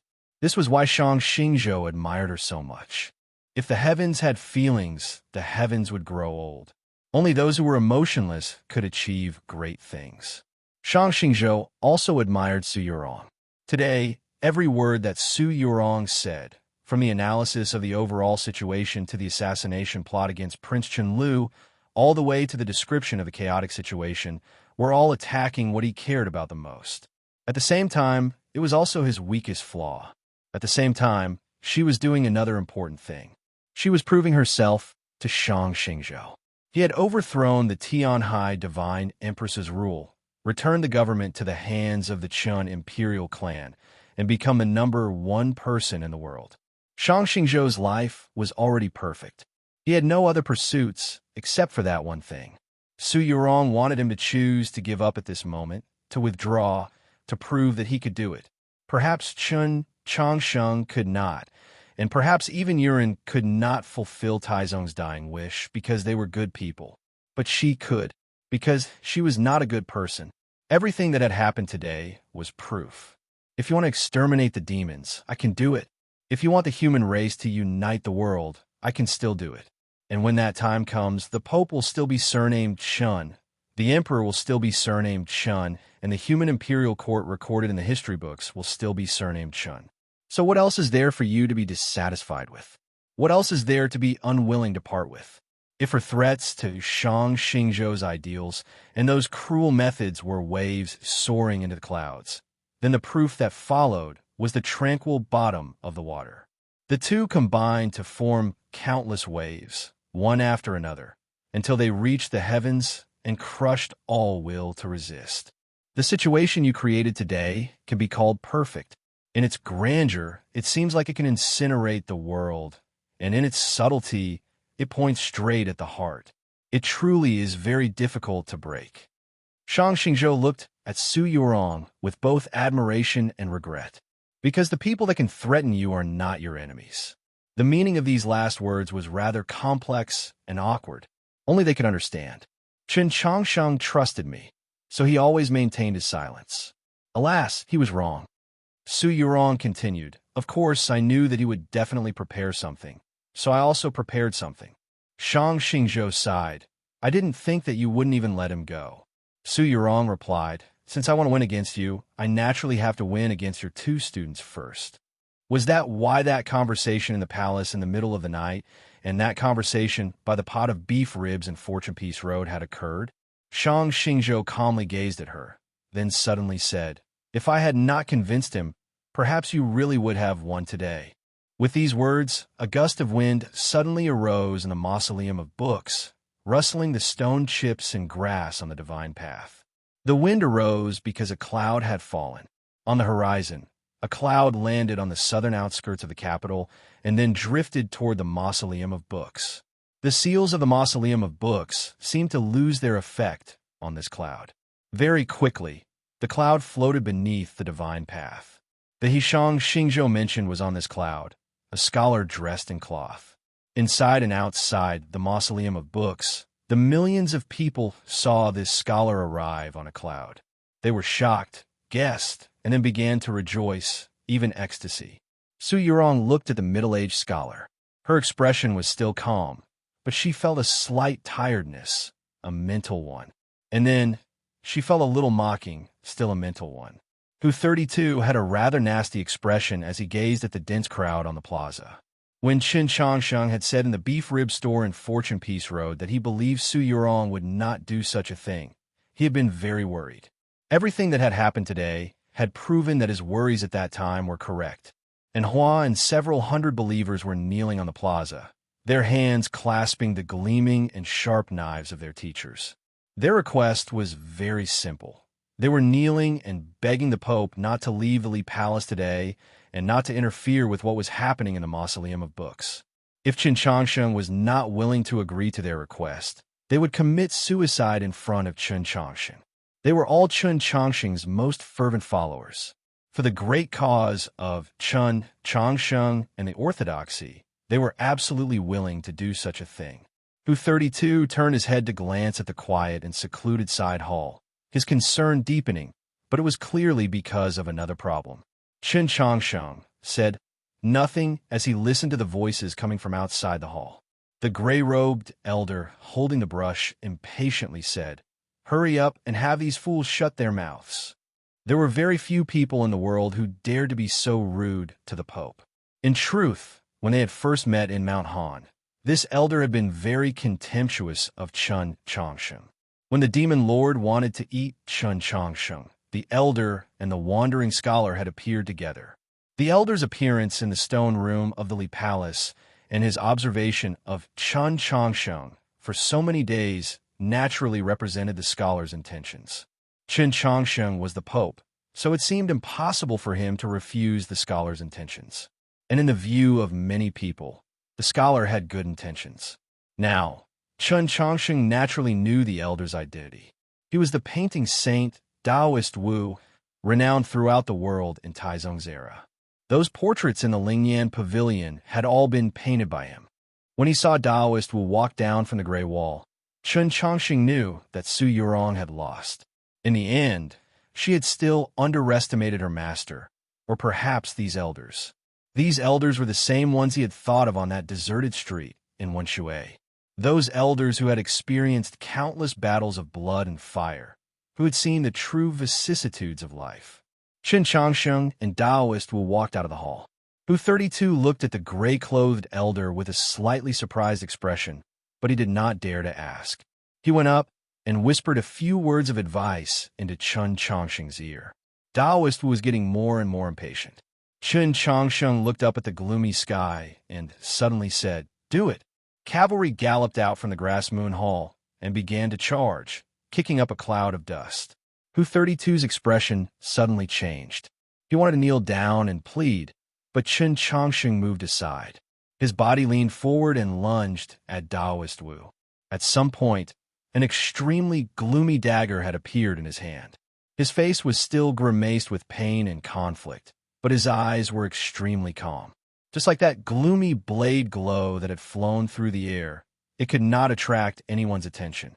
Taoist Wu's expression suddenly changed as a fierce howl burst from his lips. An unimaginably vast energy descended with the brush. With a light clap, a gloomy willow flew through the air and wrapped around the brush. A falling star stone, like a dark abyss, appeared on the plaza. It attracted the gazes of countless people and formed a barrier. With a squelch, the dagger stabbed into Taoist Wu's foot, causing blood to spurt out. Hu 32 lowered his head and half-squatted in front of Taoist Wu. He expressionlessly pulled out the dagger and stabbed it into Taoist Wu's abdomen. To be continued. Chapter 42. At some point, Linghai Zhuang and Taoist Siyuan had arrived at two ends of the plaza. Those knights who had just begun their charge called for their mounts to stop. Those zealous believers, who had been wailing just a moment ago, were now being led into the distance by Anhua. Occasionally, they would turn their heads to glance at the fighting on the battlefield, their expressions somewhat uneasy. Besides the gloom willow and the falling star stone, the mountain river diagram and the universe seal had also appeared in the Li Palace.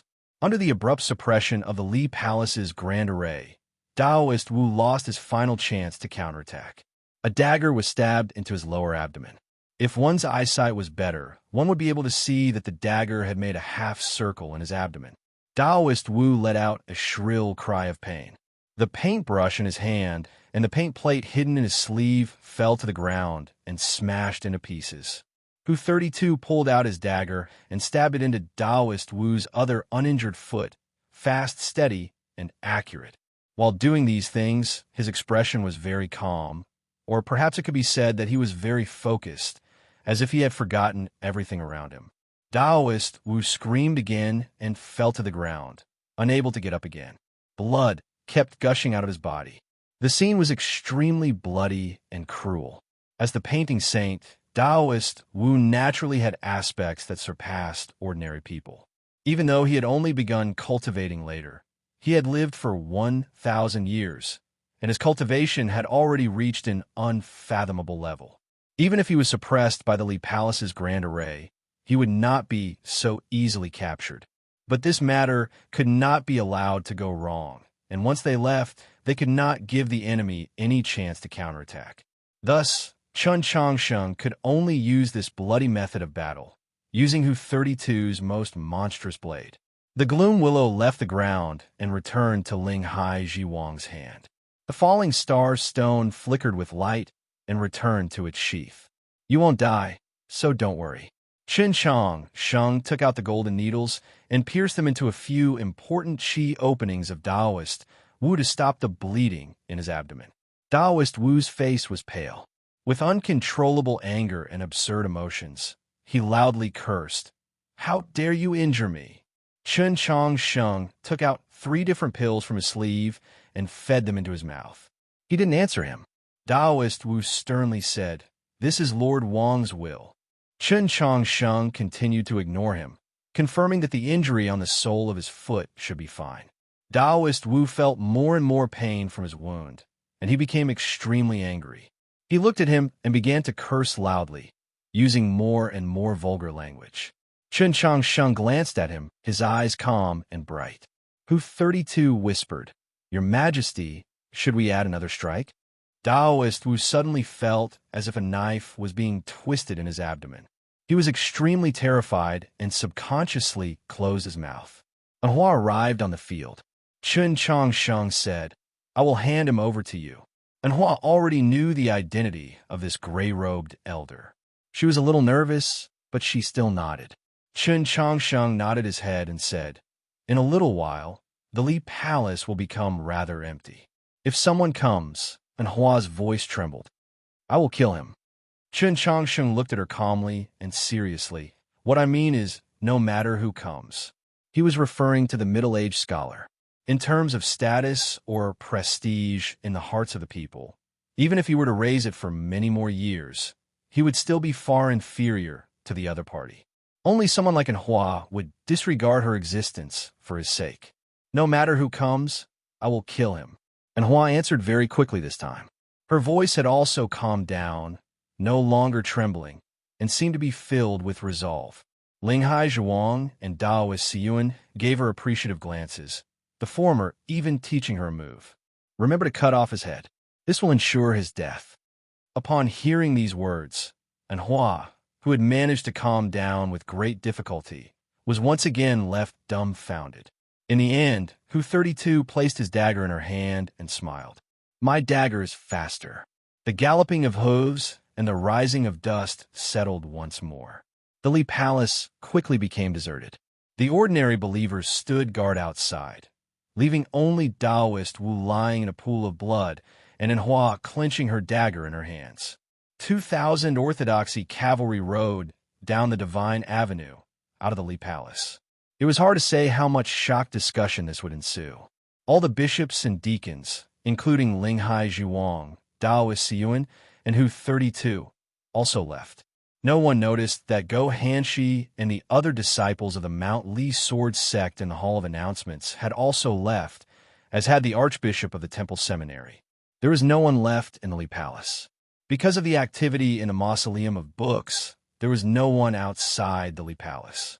But the examinees participating in the grand examination knew nothing of this matter, and neither did the bishops presiding over the grand examination in the Green Leaf world. If someone had analyzed the situation, they might have realized that the vast majority of the priests still in the Green Leaf world belonged to the Orthodoxy's conservative faction. Of course, the Bureau of Ecclesiastic Education had always been the place where the Orthodoxy's conservative faction gathered, so it was only natural that the Bureau of Ecclesiastic Education would be responsible for the grand examination. Before this, no one could object to the Pope's decision. The black-clothed girl took the green leaf and walked out of the hall of pure virtue. She had taken the majority of the Bureau of Ecclesiastic Education. Her expression was very indifferent, because in her view, this was a very ordinary and trivial matter. Today, she still had many important things to do. like taking vengeance on that middle-aged scholar. That middle-aged scholar was naturally Wang Jitsa. How could one describe him? No adjective could be used to describe him. He was a true legend. He possessed an unimaginable status in the history of the human race, except that he had never been an emperor. Even now, he was still the demi-human race's most trusted commander, its most intimate companion. At the same time, he was the expert that the demon dukes in Shualao City feared and worshipped the most. As she gazed at Wang Jitsa, Su Yurong suddenly smiled. She was keenly aware that although they were both elders of Taizong's era, Wang Jitsa and Shang Xingzhou did not have a good relationship. In Taizong's later years, their relationship had become even more obscure and dangerous. Just like Taoist Wu, who should be in Li Palace right now, he feared the old demon lord the most of the world, and Shang Xingzhou the second most. Or perhaps it should be Taoist Ji. The portraits in the Lingyan Pavilion had all been painted by Taoist Wu, but the majority of the people in the portraits had been killed by Taoist Ji. Time could not completely erase hostility and fear, even if it had been several centuries. They should have been enemies, so why they join hands today? Su Yurong did not ask because she knew the answer. It was just the overall situation, the world, the demons, and the northern expedition. She suddenly thought, if the Empress were still alive, what would she have done in this situation? The Empress would probably have sided with ridicule and contempt. Ah, men, as she thought of this scene, Su Yurong's smile became even more radiant. Wang Jitsa asked, "Holy Maiden, why are you smiling?" Su Yurong's smile faded as she indifferently replied, "Because I suddenly realized a possibility." Wang Jitsa warmly replied, "Please speak. When you should appear, you never appear, but when you shouldn't appear, you jump out." Su Yurong looked at him and asked calmly, "Lord Wang, have you gone senile?" Chapter 43. Historians had many ways of judging the past 1,000 years. The most common was the founding of the Great Zhou, but many people chose the chaos of the 100-Herb Garden and Emperor Taizong's ascension to the throne.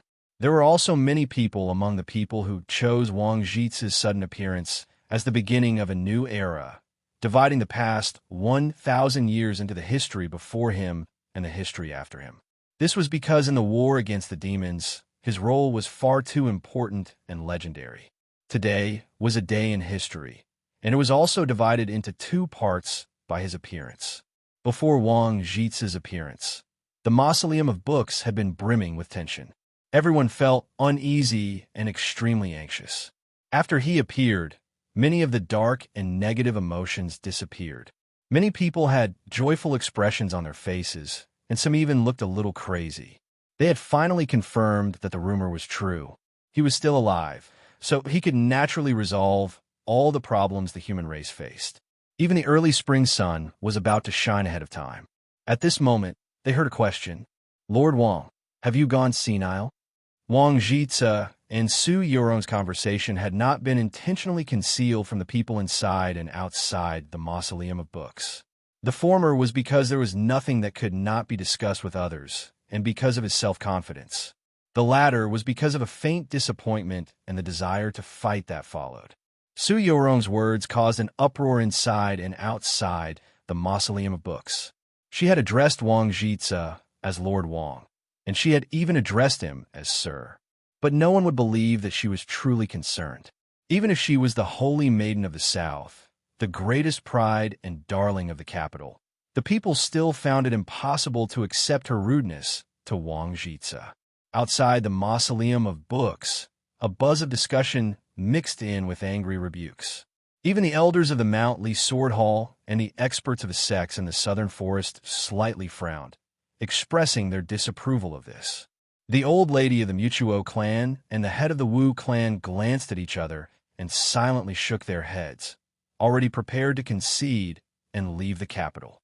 Su Yurong paid no attention to the activity outside the mausoleum of books, nor did she care about the reactions of the experts of the South.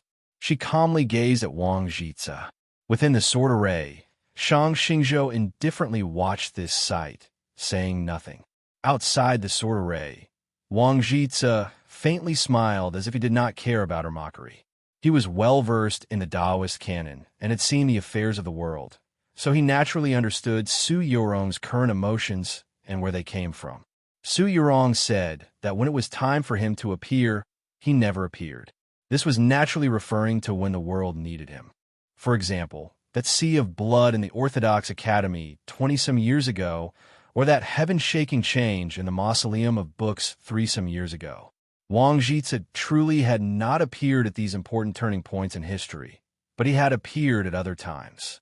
When he had left Jingdo dispiritedly, he no longer cared about the change of power in the court.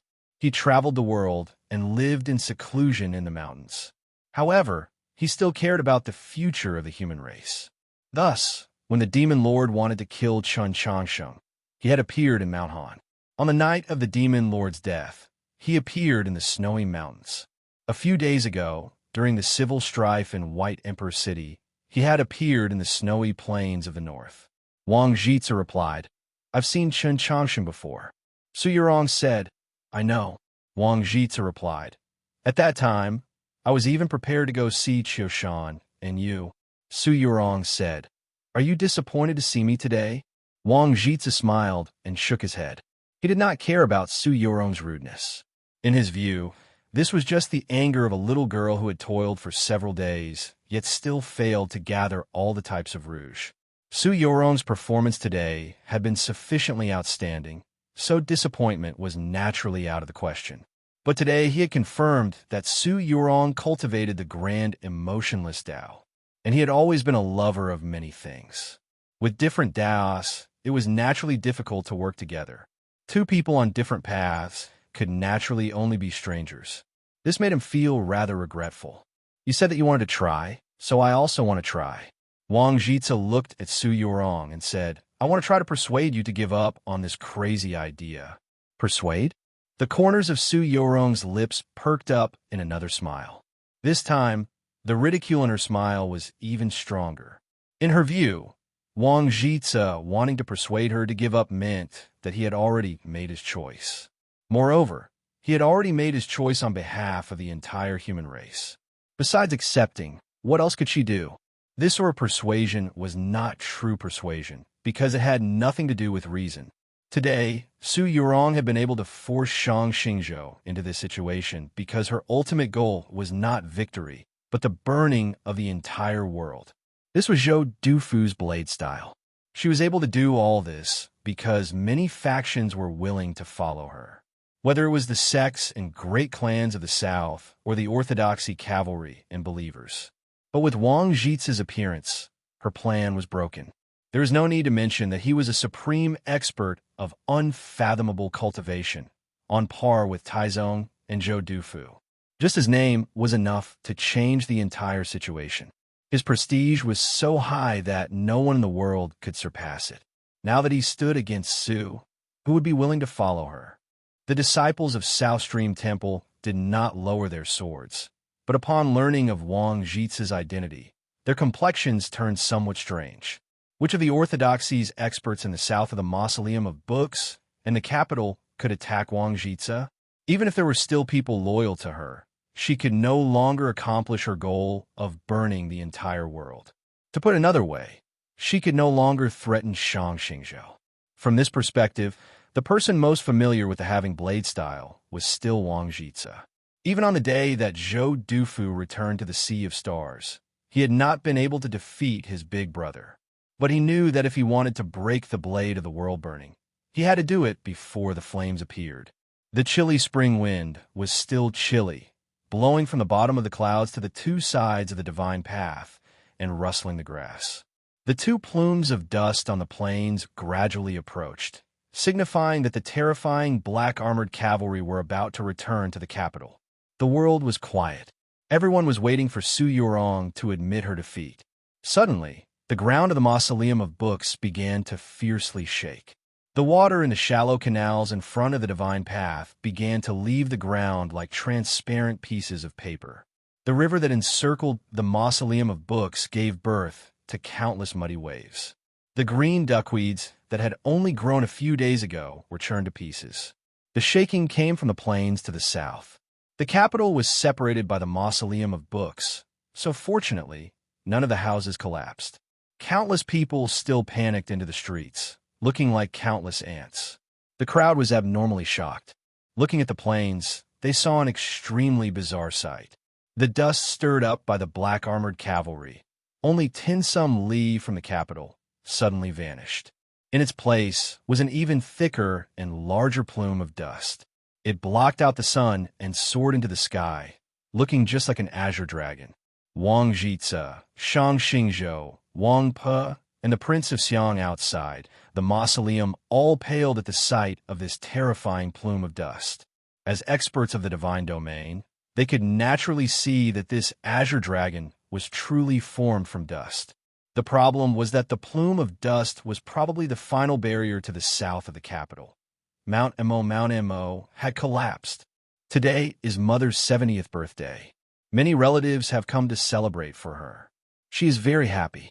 In the day after tomorrow, Mother will continue her chemotherapy in the hospital and once more return to the lifestyle our family is used to. In this past year, she has fought ceaselessly against Lord Tumor. It has truly been hard on her. Our entire family has also worked hard. Cheer on Mother. Cheer on ourselves. Illness comes like a mountain, but no matter how heavy it is, there is no fear. It can always be made to collapse. I have always been unwilling to mention this matter, but today I am in a better mood, so I will say it. Thank you, everyone, for your understanding in this past year. Blowing a kiss. To be continued. Chapter 44. The black armor was covered in dust, but did not seem old at all. On the contrary, it exuded an aura of extreme terror. But the subjects of the great Zhou dynasty did not feel terror.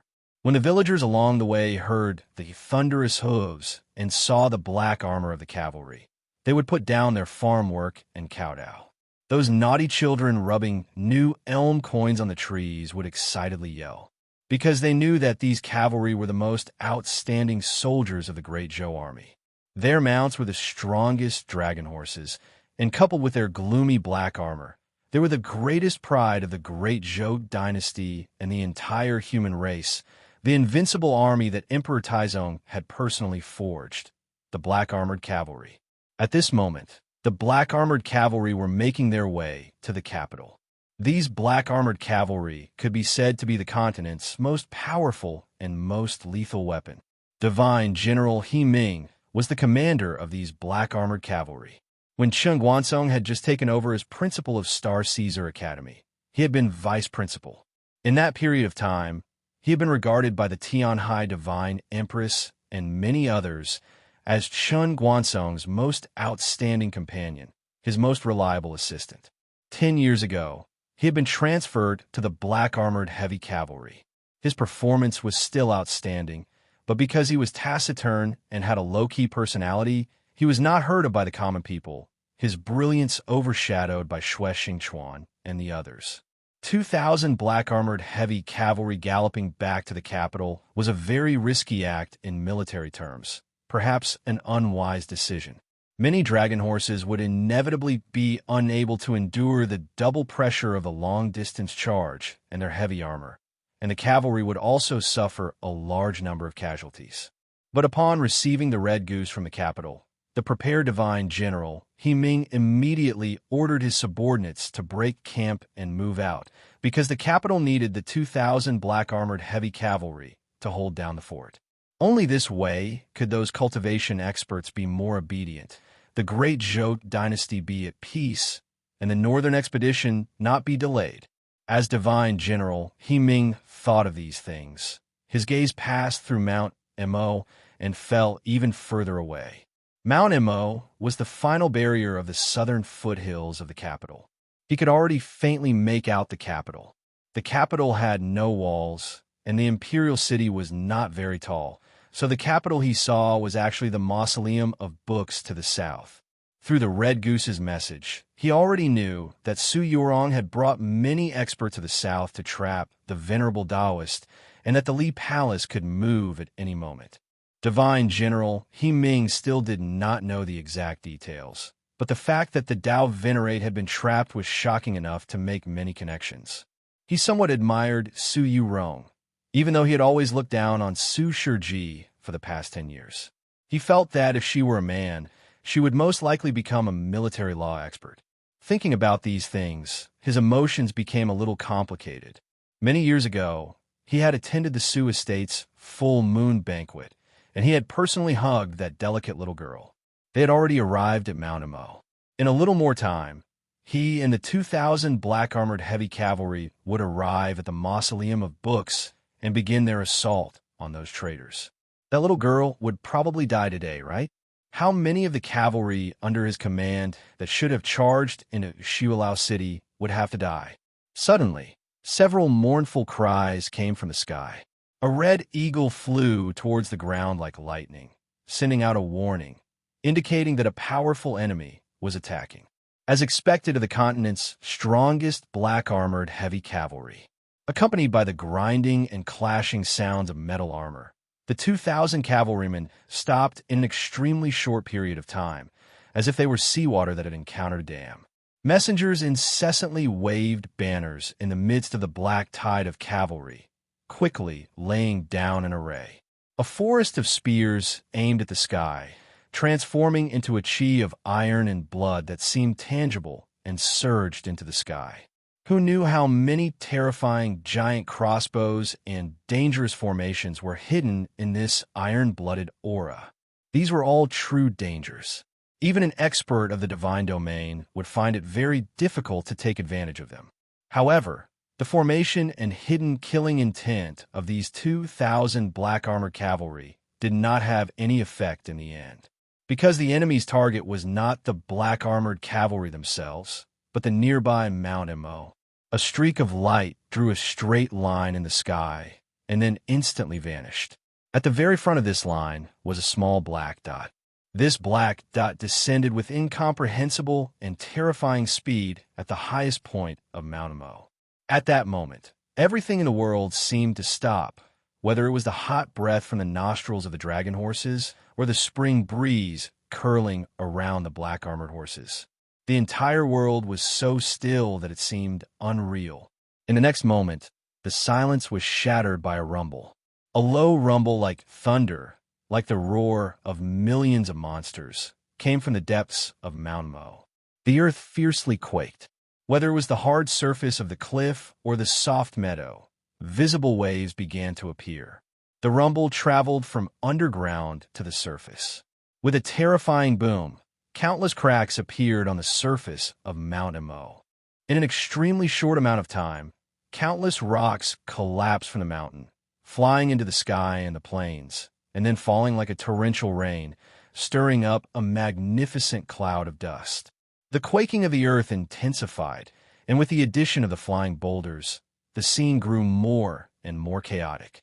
The neighing of the dragon horses could be heard in the dust, but they had all been raised by Chioshan Jun and Sloping Cliff Horse Farm. So even in these circumstances, they did not go crazy.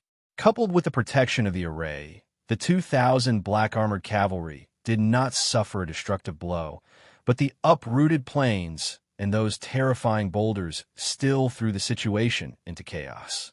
The messenger waved his banner even faster, his expression anxious, but it was obscured by the dust, preventing his comrades from seeing it.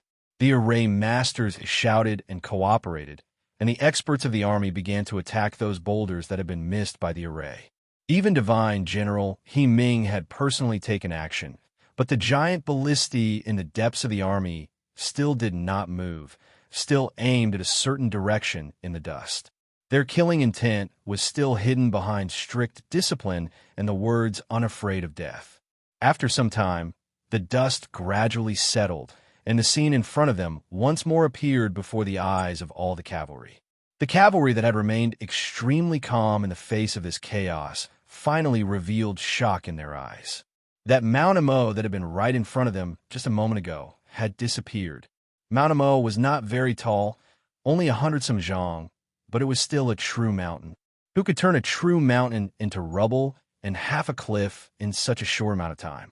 As the dust settled, a black-clothed girl appeared. Her picturesque face was filled with absolute coldness. That red that looked like a cinnabar mole was suffused with a terrifying fiendish aura. Her feet were bare, because the moment she landed on the summit, Her shoes had been reduced to the finest of existences. The cavalry were shocked, speechless. Could it be that this seemingly immature black-clothed girl had destroyed Mount Mo? Suddenly, countless neighs tinged with extreme fear resounded through the air. As the mountain crumbled and rocks rained down, the calm dragon horses suddenly became restless and abnormally panicked. A few moments later, they began to kneel in the direction of the black-clothed girl, expressing their subservience. The cavalry were thrown to the ground, creating even greater chaos. Divine General He Ming's heart sank as he looked at the black-clothed girl, and then he slowly raised his right hand. With a white light, a divine chi emerged from the depths of the army. The black-clothed girl indifferently glanced at him. To be continued. Chapter 45. Meeting the black-clothed girl's gaze, He Ming suddenly calmed down, his mood much more relaxed, and he even smiled. But his right hand was still raised in the air, ready to clench into a powerful fist at any moment. The 2,000 black-armored cavalry were ready to attack. The black-clothed girl shifted her gaze to the somewhat disorderly cavalry. She seemed to be thinking of something, her brow creasing. With a gust of wind, her figure vanished. The remaining wind once more stirred up the dust of Mount Mo and sent it drifting toward the cavalry. The dust was scattered by the wind, becoming shapeless. Suddenly, countless milky white rays of light pierced through the dust, making it seem like white sand. These rays of light suffused with a divine aura came from the bows and arrows in the hands of the cavalry. Compared to the massive divine crossbows hidden in the depths of the camp, these sacred light arrows were the most terrifying weapons of the black-armored cavalry. Had the black-clothed girl chosen to leave because she sensed the sacred light arrows? A deputy general walked up to He Ming and looked in the direction the girl had vanished. His hand on his sword, he said, "She's rather quick to react." There was an obvious sense of unwillingness in his words. The black-clothed girl had appeared too suddenly and descended too quickly. Neither the true experts of the black-armored cavalry nor the array masters had been able to react in time. In the deputy general's view, if the girl had been just a little slower, or if a similar situation had occurred again, the black-armored cavalry would have definitely been able to keep her here. Even if the black-clothed girl had displayed such a terrifying destructive power. He Ming silently gazed in the direction the black-clothed girl had vanished. He did not agree with the deputy general's view. The black-armored cavalry had traversed the world and had never tasted defeat, so they naturally had methods to deal with experts. Even if they were facing a divine expert today, they were still confident that they could contend with her for a while. The problem was that, if his guess was correct, the black-clothed girl just now was no ordinary expert, but a dragon. What? That was a dragon? Upon hearing He Ming's words, the deputy general and the surrounding officers were stunned speechless. He Ming's voice was slightly hoarse as he said, "Yes, and it should be a black frost dragon." The deputy general was even more shocked, and then speechless. He subconsciously scratched his head. If the black-clothed girl really was such an existence, then her retreat was no longer out of fear, but out of mercy. Yes, from the very start, when she had landed on the summit of Mount Mo and not directly attacked the black-armored heavy cavalry, one should have been able to guess that if she had allowed the black-armored heavy cavalry to enter Mount Mo first and then attacked, coupled with her innate pressure on the dragon horses, even if the black-armored heavy cavalry were not completely annihilated, they would definitely have suffered unbearably heavy injuries. Since ancient times, the ones who could restrain the black-armored cavalry the most were not the divine experts who rode the clouds and did not come into contact with the earth's chi, but the dragons. It was said that 1,000 years ago, when Emperor Taizong established the black-armored cavalry, he had specially designed and trained them to deal with the attacks of dragon experts. Later on, because of the galactic contract, the Dragon Clan never set foot on the continent again. The world gradually forgot about those terrifying high-level creatures. The black-armored cavalry had also developed to the 4th generation. The training they had received and the methods they had devised had long been lost in some old pile of papers in the military headquarters. A general suddenly came to his senses and said, "The dragon race has actually come to the continent. Is she not afraid of being killed by all the experts of the divine?" The current experts of the divine all have their own thoughts. How could they work together to carry out that contract? Divine General He Ming said, and when both sides signed the contract, they forgot about her existence, so her name was not on it. The Deputy General asked, "Just who is that black-clothed girl?" "All of you should have already guessed that she is the Pope's dragon envoy." He Ming was quiet for a while, then said, "She is also that taboo in the Imperial Palace." With the Tianhai Divine Empress's return to the Sea of Stars, many secrets from back then were gradually revealed to the light of the sun, naturally including the legend of the Black Dragon. The plains constantly bulged like a still wave of wheat. The black-armored cavalry stood in the middle, making no sound. Suddenly, He Ming gave a self-deprecating smile, but his eyes became firm. Form the peerless turbid wave array.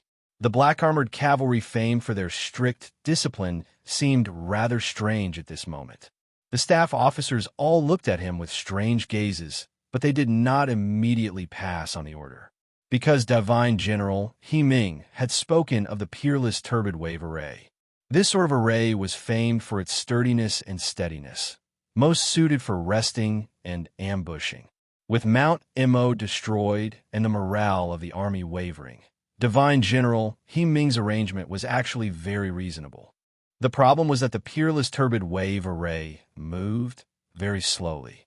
If they used this array to advance, perhaps by the time dusk dyed the sky red, they would still be unable to reach the mausoleum of books. What meaning would there be? The Deputy General looked at Divine General He Ming and wanted to voice his objection, but he suddenly thought of something. His face paled, and he said no more. When Mount Mo was smashed into a cliff, the entire capital felt it. The residences on the two banks of the Luo River swayed, but no houses collapsed. Countless plumes of dust rose from the beams and the ground, making the entire world seem rather hazy. The complex designs carved on the stone pillars had become somewhat indistinct, and the room that had once been filled with plum blossoms had long ago been shrouded in dust. The row of maple trees outside the Bureau of Ecclesiastic Education had many broken branches. They seemed to be haphazardly piled up on the street, but if one looked carefully, one could see the traces of an array within. The maple trees and the array concealed within had kept the black-clothed cavalry directly under the Bureau of Ecclesiastic Education at bay. Because of the grand examination, the 3 cardinals and priests of the Bureau of Ecclesiastic Education had entered the green leaf world and were currently being held in the bosom of a black-clothed girl. The current Bureau of Ecclesiastic Education simply did not have the strength to resist the will of the Li Palace. In the shortest amount of time, the Li Palace cavalry had completed their occupation of this famous building. The cavalry of the Bureau of Ecclesiastic Education outside the maple forest somewhat helplessly and also somewhat rejoiced as they lowered their weapons. The Bureau of Ecclesiastic Education was the headquarters of the Orthodoxy's conservative faction and governed the famous 6 Ivies, but the only one that truly needed to be dealt with was the Heavenly Tao Academy. At the same time, the Heavenly Tao Academy was also the most troublesome place. Because of its relationship with Mao Qiuyu and because of the Heavenly Tao Academy's reputation, the Li Palace could not choose to forcefully attack. Linghai Zhuang slightly leaned forward, his face filled with loathing as he stared at the determined teachers and students of the Heavenly Tao Academy. Back then, he had been valued by both the Pope and the Tianhai Divine Empress precisely because he had never been naive, even when he was still a youth.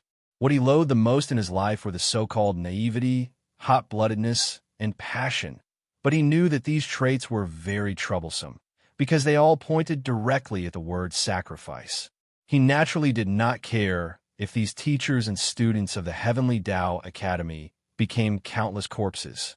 The problem was that this would affect the Pope's prestige, and it would also affect the relationship between Mao Qiuyu and the Li Palace. It was obvious that Zhuang Zhuan was well aware of these things, so even after learning of the Bureau of Ecclesiastic Education's actions, he still refused to surrender. He hoped that these young students of the Heavenly Tao Academy, brimming with ideals and willing to sacrifice themselves, could help him persist until good news came from the Mausoleum of Books. Linghai Zhuang glanced at the old Taoist next to him and said, "You're also the vice principal, so why are there no students willing to listen to you?" This old Taoist was Taoist Shuxin. He sighed and said nothing. Back when Mao Qiuyu was in seclusion in the Li Palace, his junior brother Zhuang Zhihuan had personally protected him while the Heavenly Tao Academy was managed by Taoist Shuxin. Linghai Zhuang, who had proposed this plan, had hoped that Taoist Shuxin could use this period of time to strengthen his control over the Heavenly Tao Academy and prepare for today. But who could have imagined that Zhuang Zhihuan's prestige in the Heavenly Tao Academy was so high? The curses of the young students grew louder and louder. Linghai Zhuang's complexion grew gloomier and gloomier. On the count of 5, prepare to kill. Taoist Shuxin was shocked by these words and bitterly advised, absolutely not. Linghai Zhuang ignored him. With a clear clatter of metal, the orthodoxy cavalry slowly unsheathed the swords of the church that glowed with divine light. The black attendants of the Hall of Heavenly Judgment were like several dozen ghosts as they silently snuck into the Heavenly Tao Academy. To be continued. Chapter 46. Seeing the orthodoxy cavalry preparing to charge, the several hundred teachers and students of the Heavenly Tao Academy showed no fear. On the contrary, they became even more excited. Their shouts gradually grew louder and louder, giving off the feeling that they were united as a fortress. Besides the slogan of protecting the Heavenly Tao, the teachers and students were mostly cursing. The one they cursed the most was naturally Taoist Shu Exen, who they viewed as a traitor who had sold out his academy for glory. Linghai Zhuang's name also frequently appeared, and he would even occasionally speak disrespectfully of the Pope. As he listened to these curses, Linghai Zhuang's complexion grew gloomier and gloomier, but if one looked carefully, one would discover that the expression in his eyes had not changed at all. In terms of strength, the Li Palace had the absolute advantage. The orthodoxy cavalry were existences on par with the black-armored cavalry, and the black-clothed administrators of the Hall of Heavenly Judgment were once on par with the assassins of the Department for Purging Officials and the Pavilion of Heavenly Secrets. The Heavenly Academy truly had a deep foundation and had nurtured many experts. Currently, many bishops in the Li Palace also came from this place, but in the end, it was only an academy. The fact that the Heavenly Tao Academy had been able to endure for so long could only mean that Zhuang Zhihuan's heart was hard enough and that the teachers and students were hot enough. Faced with several hundred teachers and students who were willing to lay down their heads and spill their blood, if the Li Palace forcefully attacked, it would inevitably turn into a bloody massacre. Moreover, the current situation and the cause of this matter were different from the bloody incident of the Orthodox Academy 20-some years ago. Linghai Zhuang, the person responsible for this matter, would go down in infamy for 1,000 years, and Qin Changsheng would not fare much better. Under the premise of doing their best to avoid bloodshed, the Li Palace had to find a way to make the teachers and students of the Heavenly Tao Academy give up resisting. But Linghai Zhuang's eyes remained indifferent. No matter how Taoist Shuxin begged, he had no intention of withdrawing his order. Seeing that the cavalrymen of the orthodoxy were about to charge, and that the black-robed deacons were about to raise their scythes of death, Taoist Shuxin felt a wave of sorrow and despair. It was as if he could see the Heavenly Tao Academy soaked in a sea of blood, and the youthful faces of the young students lying in a pool of blood. The next moment, he suddenly felt that his eyes were playing tricks on him. The Heavenly Tao Academy didn't turn into a sea of blood. Instead, it turned into a sea of ink. A shadow descended from the sky and landed on the ancient buildings of the Heavenly Tao Academy. That shadow was so deep that it seemed to have substance, but it also seemed like the real night. The angry shout stopped. The young students of the Heavenly Academy looked at the sky blankly. They could not see the true form of the shadow. Countless snowflakes floated in the dark sky, blocking all vision. "It's snowing," a student shouted in surprise. Why is it snowing at this time? A student shouted in surprise. It was already the beginning of spring. Even if it was late spring, there was no reason for snow to fall. The students were shocked and started to discuss among themselves. Some of them even forgot about the murderous cavalrymen outside the gate. However, there were still many people who did not forget the Heavenly Tao Academy and their current situation. Looking at the beautiful snowflakes in the sky, a delicate and pretty female student murmured with tears in her eyes, "Heaven's way, do you also feel that this world is too dirty, so you want to send down this sacred snow to cleanse our eyes and souls?" Some of the God, by Academy, and some said some, the some, God. This boom was extremely deep, but it was not weak. It was like thunder hidden in the deepest clouds, or a river in the deepest depths of the earth. Everyone looked to the sky in shock. Was this the response of the heavens? Or Linghai Zhuang? Or Linghai Zhuang? This voice had a clear will. It was indifference, disdain, and disinterest. Whether it was Linghai Zhuang leading the orthodoxy cavalry or Daoist Shuxin leading several teachers, Zhuang Zhihuan's expression did not change. But when he heard this hum, his expression became rather strange. There was even a hint of hesitation and a desire to retreat in the depths of his eyes. He could hear it. This was the cry of a dragon. The number of snowflakes in the sky suddenly increased by several dozen times, and the cold wind became bitterly cold. The wind and snow madly danced, causing the temperature inside and outside the Heavenly Tao Academy to plummet. Whether it was the ivy on the stone walls or the 1,000-year-old tree in the deepest part of the academy, they all became beautiful jade branches. Thin ice began to form on the surface of several small lakes, which began to thicken at a visible rate. In a few seconds, these lakes had become as smooth as mirrors. In a certain remote courtyard, the water in the deep well was completely frozen, causing several cracks to appear on the ground around it. The entire world had turned white, a domain of ice and snow. The majority of the ordinary students had been transformed into snowmen. They could still see and think, but they could no longer move. They even had stunned expressions on their faces. Zhuang Zhihuan had been an outstanding genius in his youth, and now he was one of the few cultivating experts in the capital, so he naturally had no problems.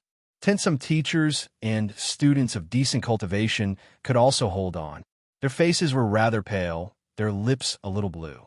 The teachers and students had suffered internal injuries from the cold, invading their chi openings and ethereal palaces. Zhuang Zhihuan had realized that he had suddenly lost everything he could rely on. Just where had this snowstorm come from? Why was it so berserk and terrifying? The teachers and students of the Heavenly Tao Academy fearfully pondered this question. At this moment, a figure slowly walked over from the other end of the snowstorm. This figure walked in a rather strange manner, seemingly uncoordinated, but it also gave off a particularly stable feeling. Or was it because this person only had one arm? Looking at that figure, looking at that empty sleeve fluttering in the wind and snow, even those young students who could not move or show any expression had eyes brimming with joy. The instructors and students who could still speak began to cry out in surprise. Senior Brother Guan Bai. Great name. Senior Brother. Following that famous stone path, Guan Bai entered the Heavenly Tao Academy, and then he stopped. He stood between two stone walls. There were many names on the stone wall, and at the very top was a line. Good wind, borrow strength, send me to the azure clouds. This was the proclamation of Azure Sky. When he was studying at the Heavenly Tao Academy, his name had appeared on the stone wall, and it had been at the very top. For this and many other reasons, he had always been the greatest pride of the Heavenly Tao Academy, both then and now. Thus, even though they knew that his strength was not enough to change the situation, the students of the Heavenly Tao Academy still couldn't help but cry out in delight when they saw him appear. But a moment later, all the voices vanished, and all the delight transformed into shock, because Guanbai had said something to Zhuang Zhihuan. Teacher, just admit defeat. To be continued.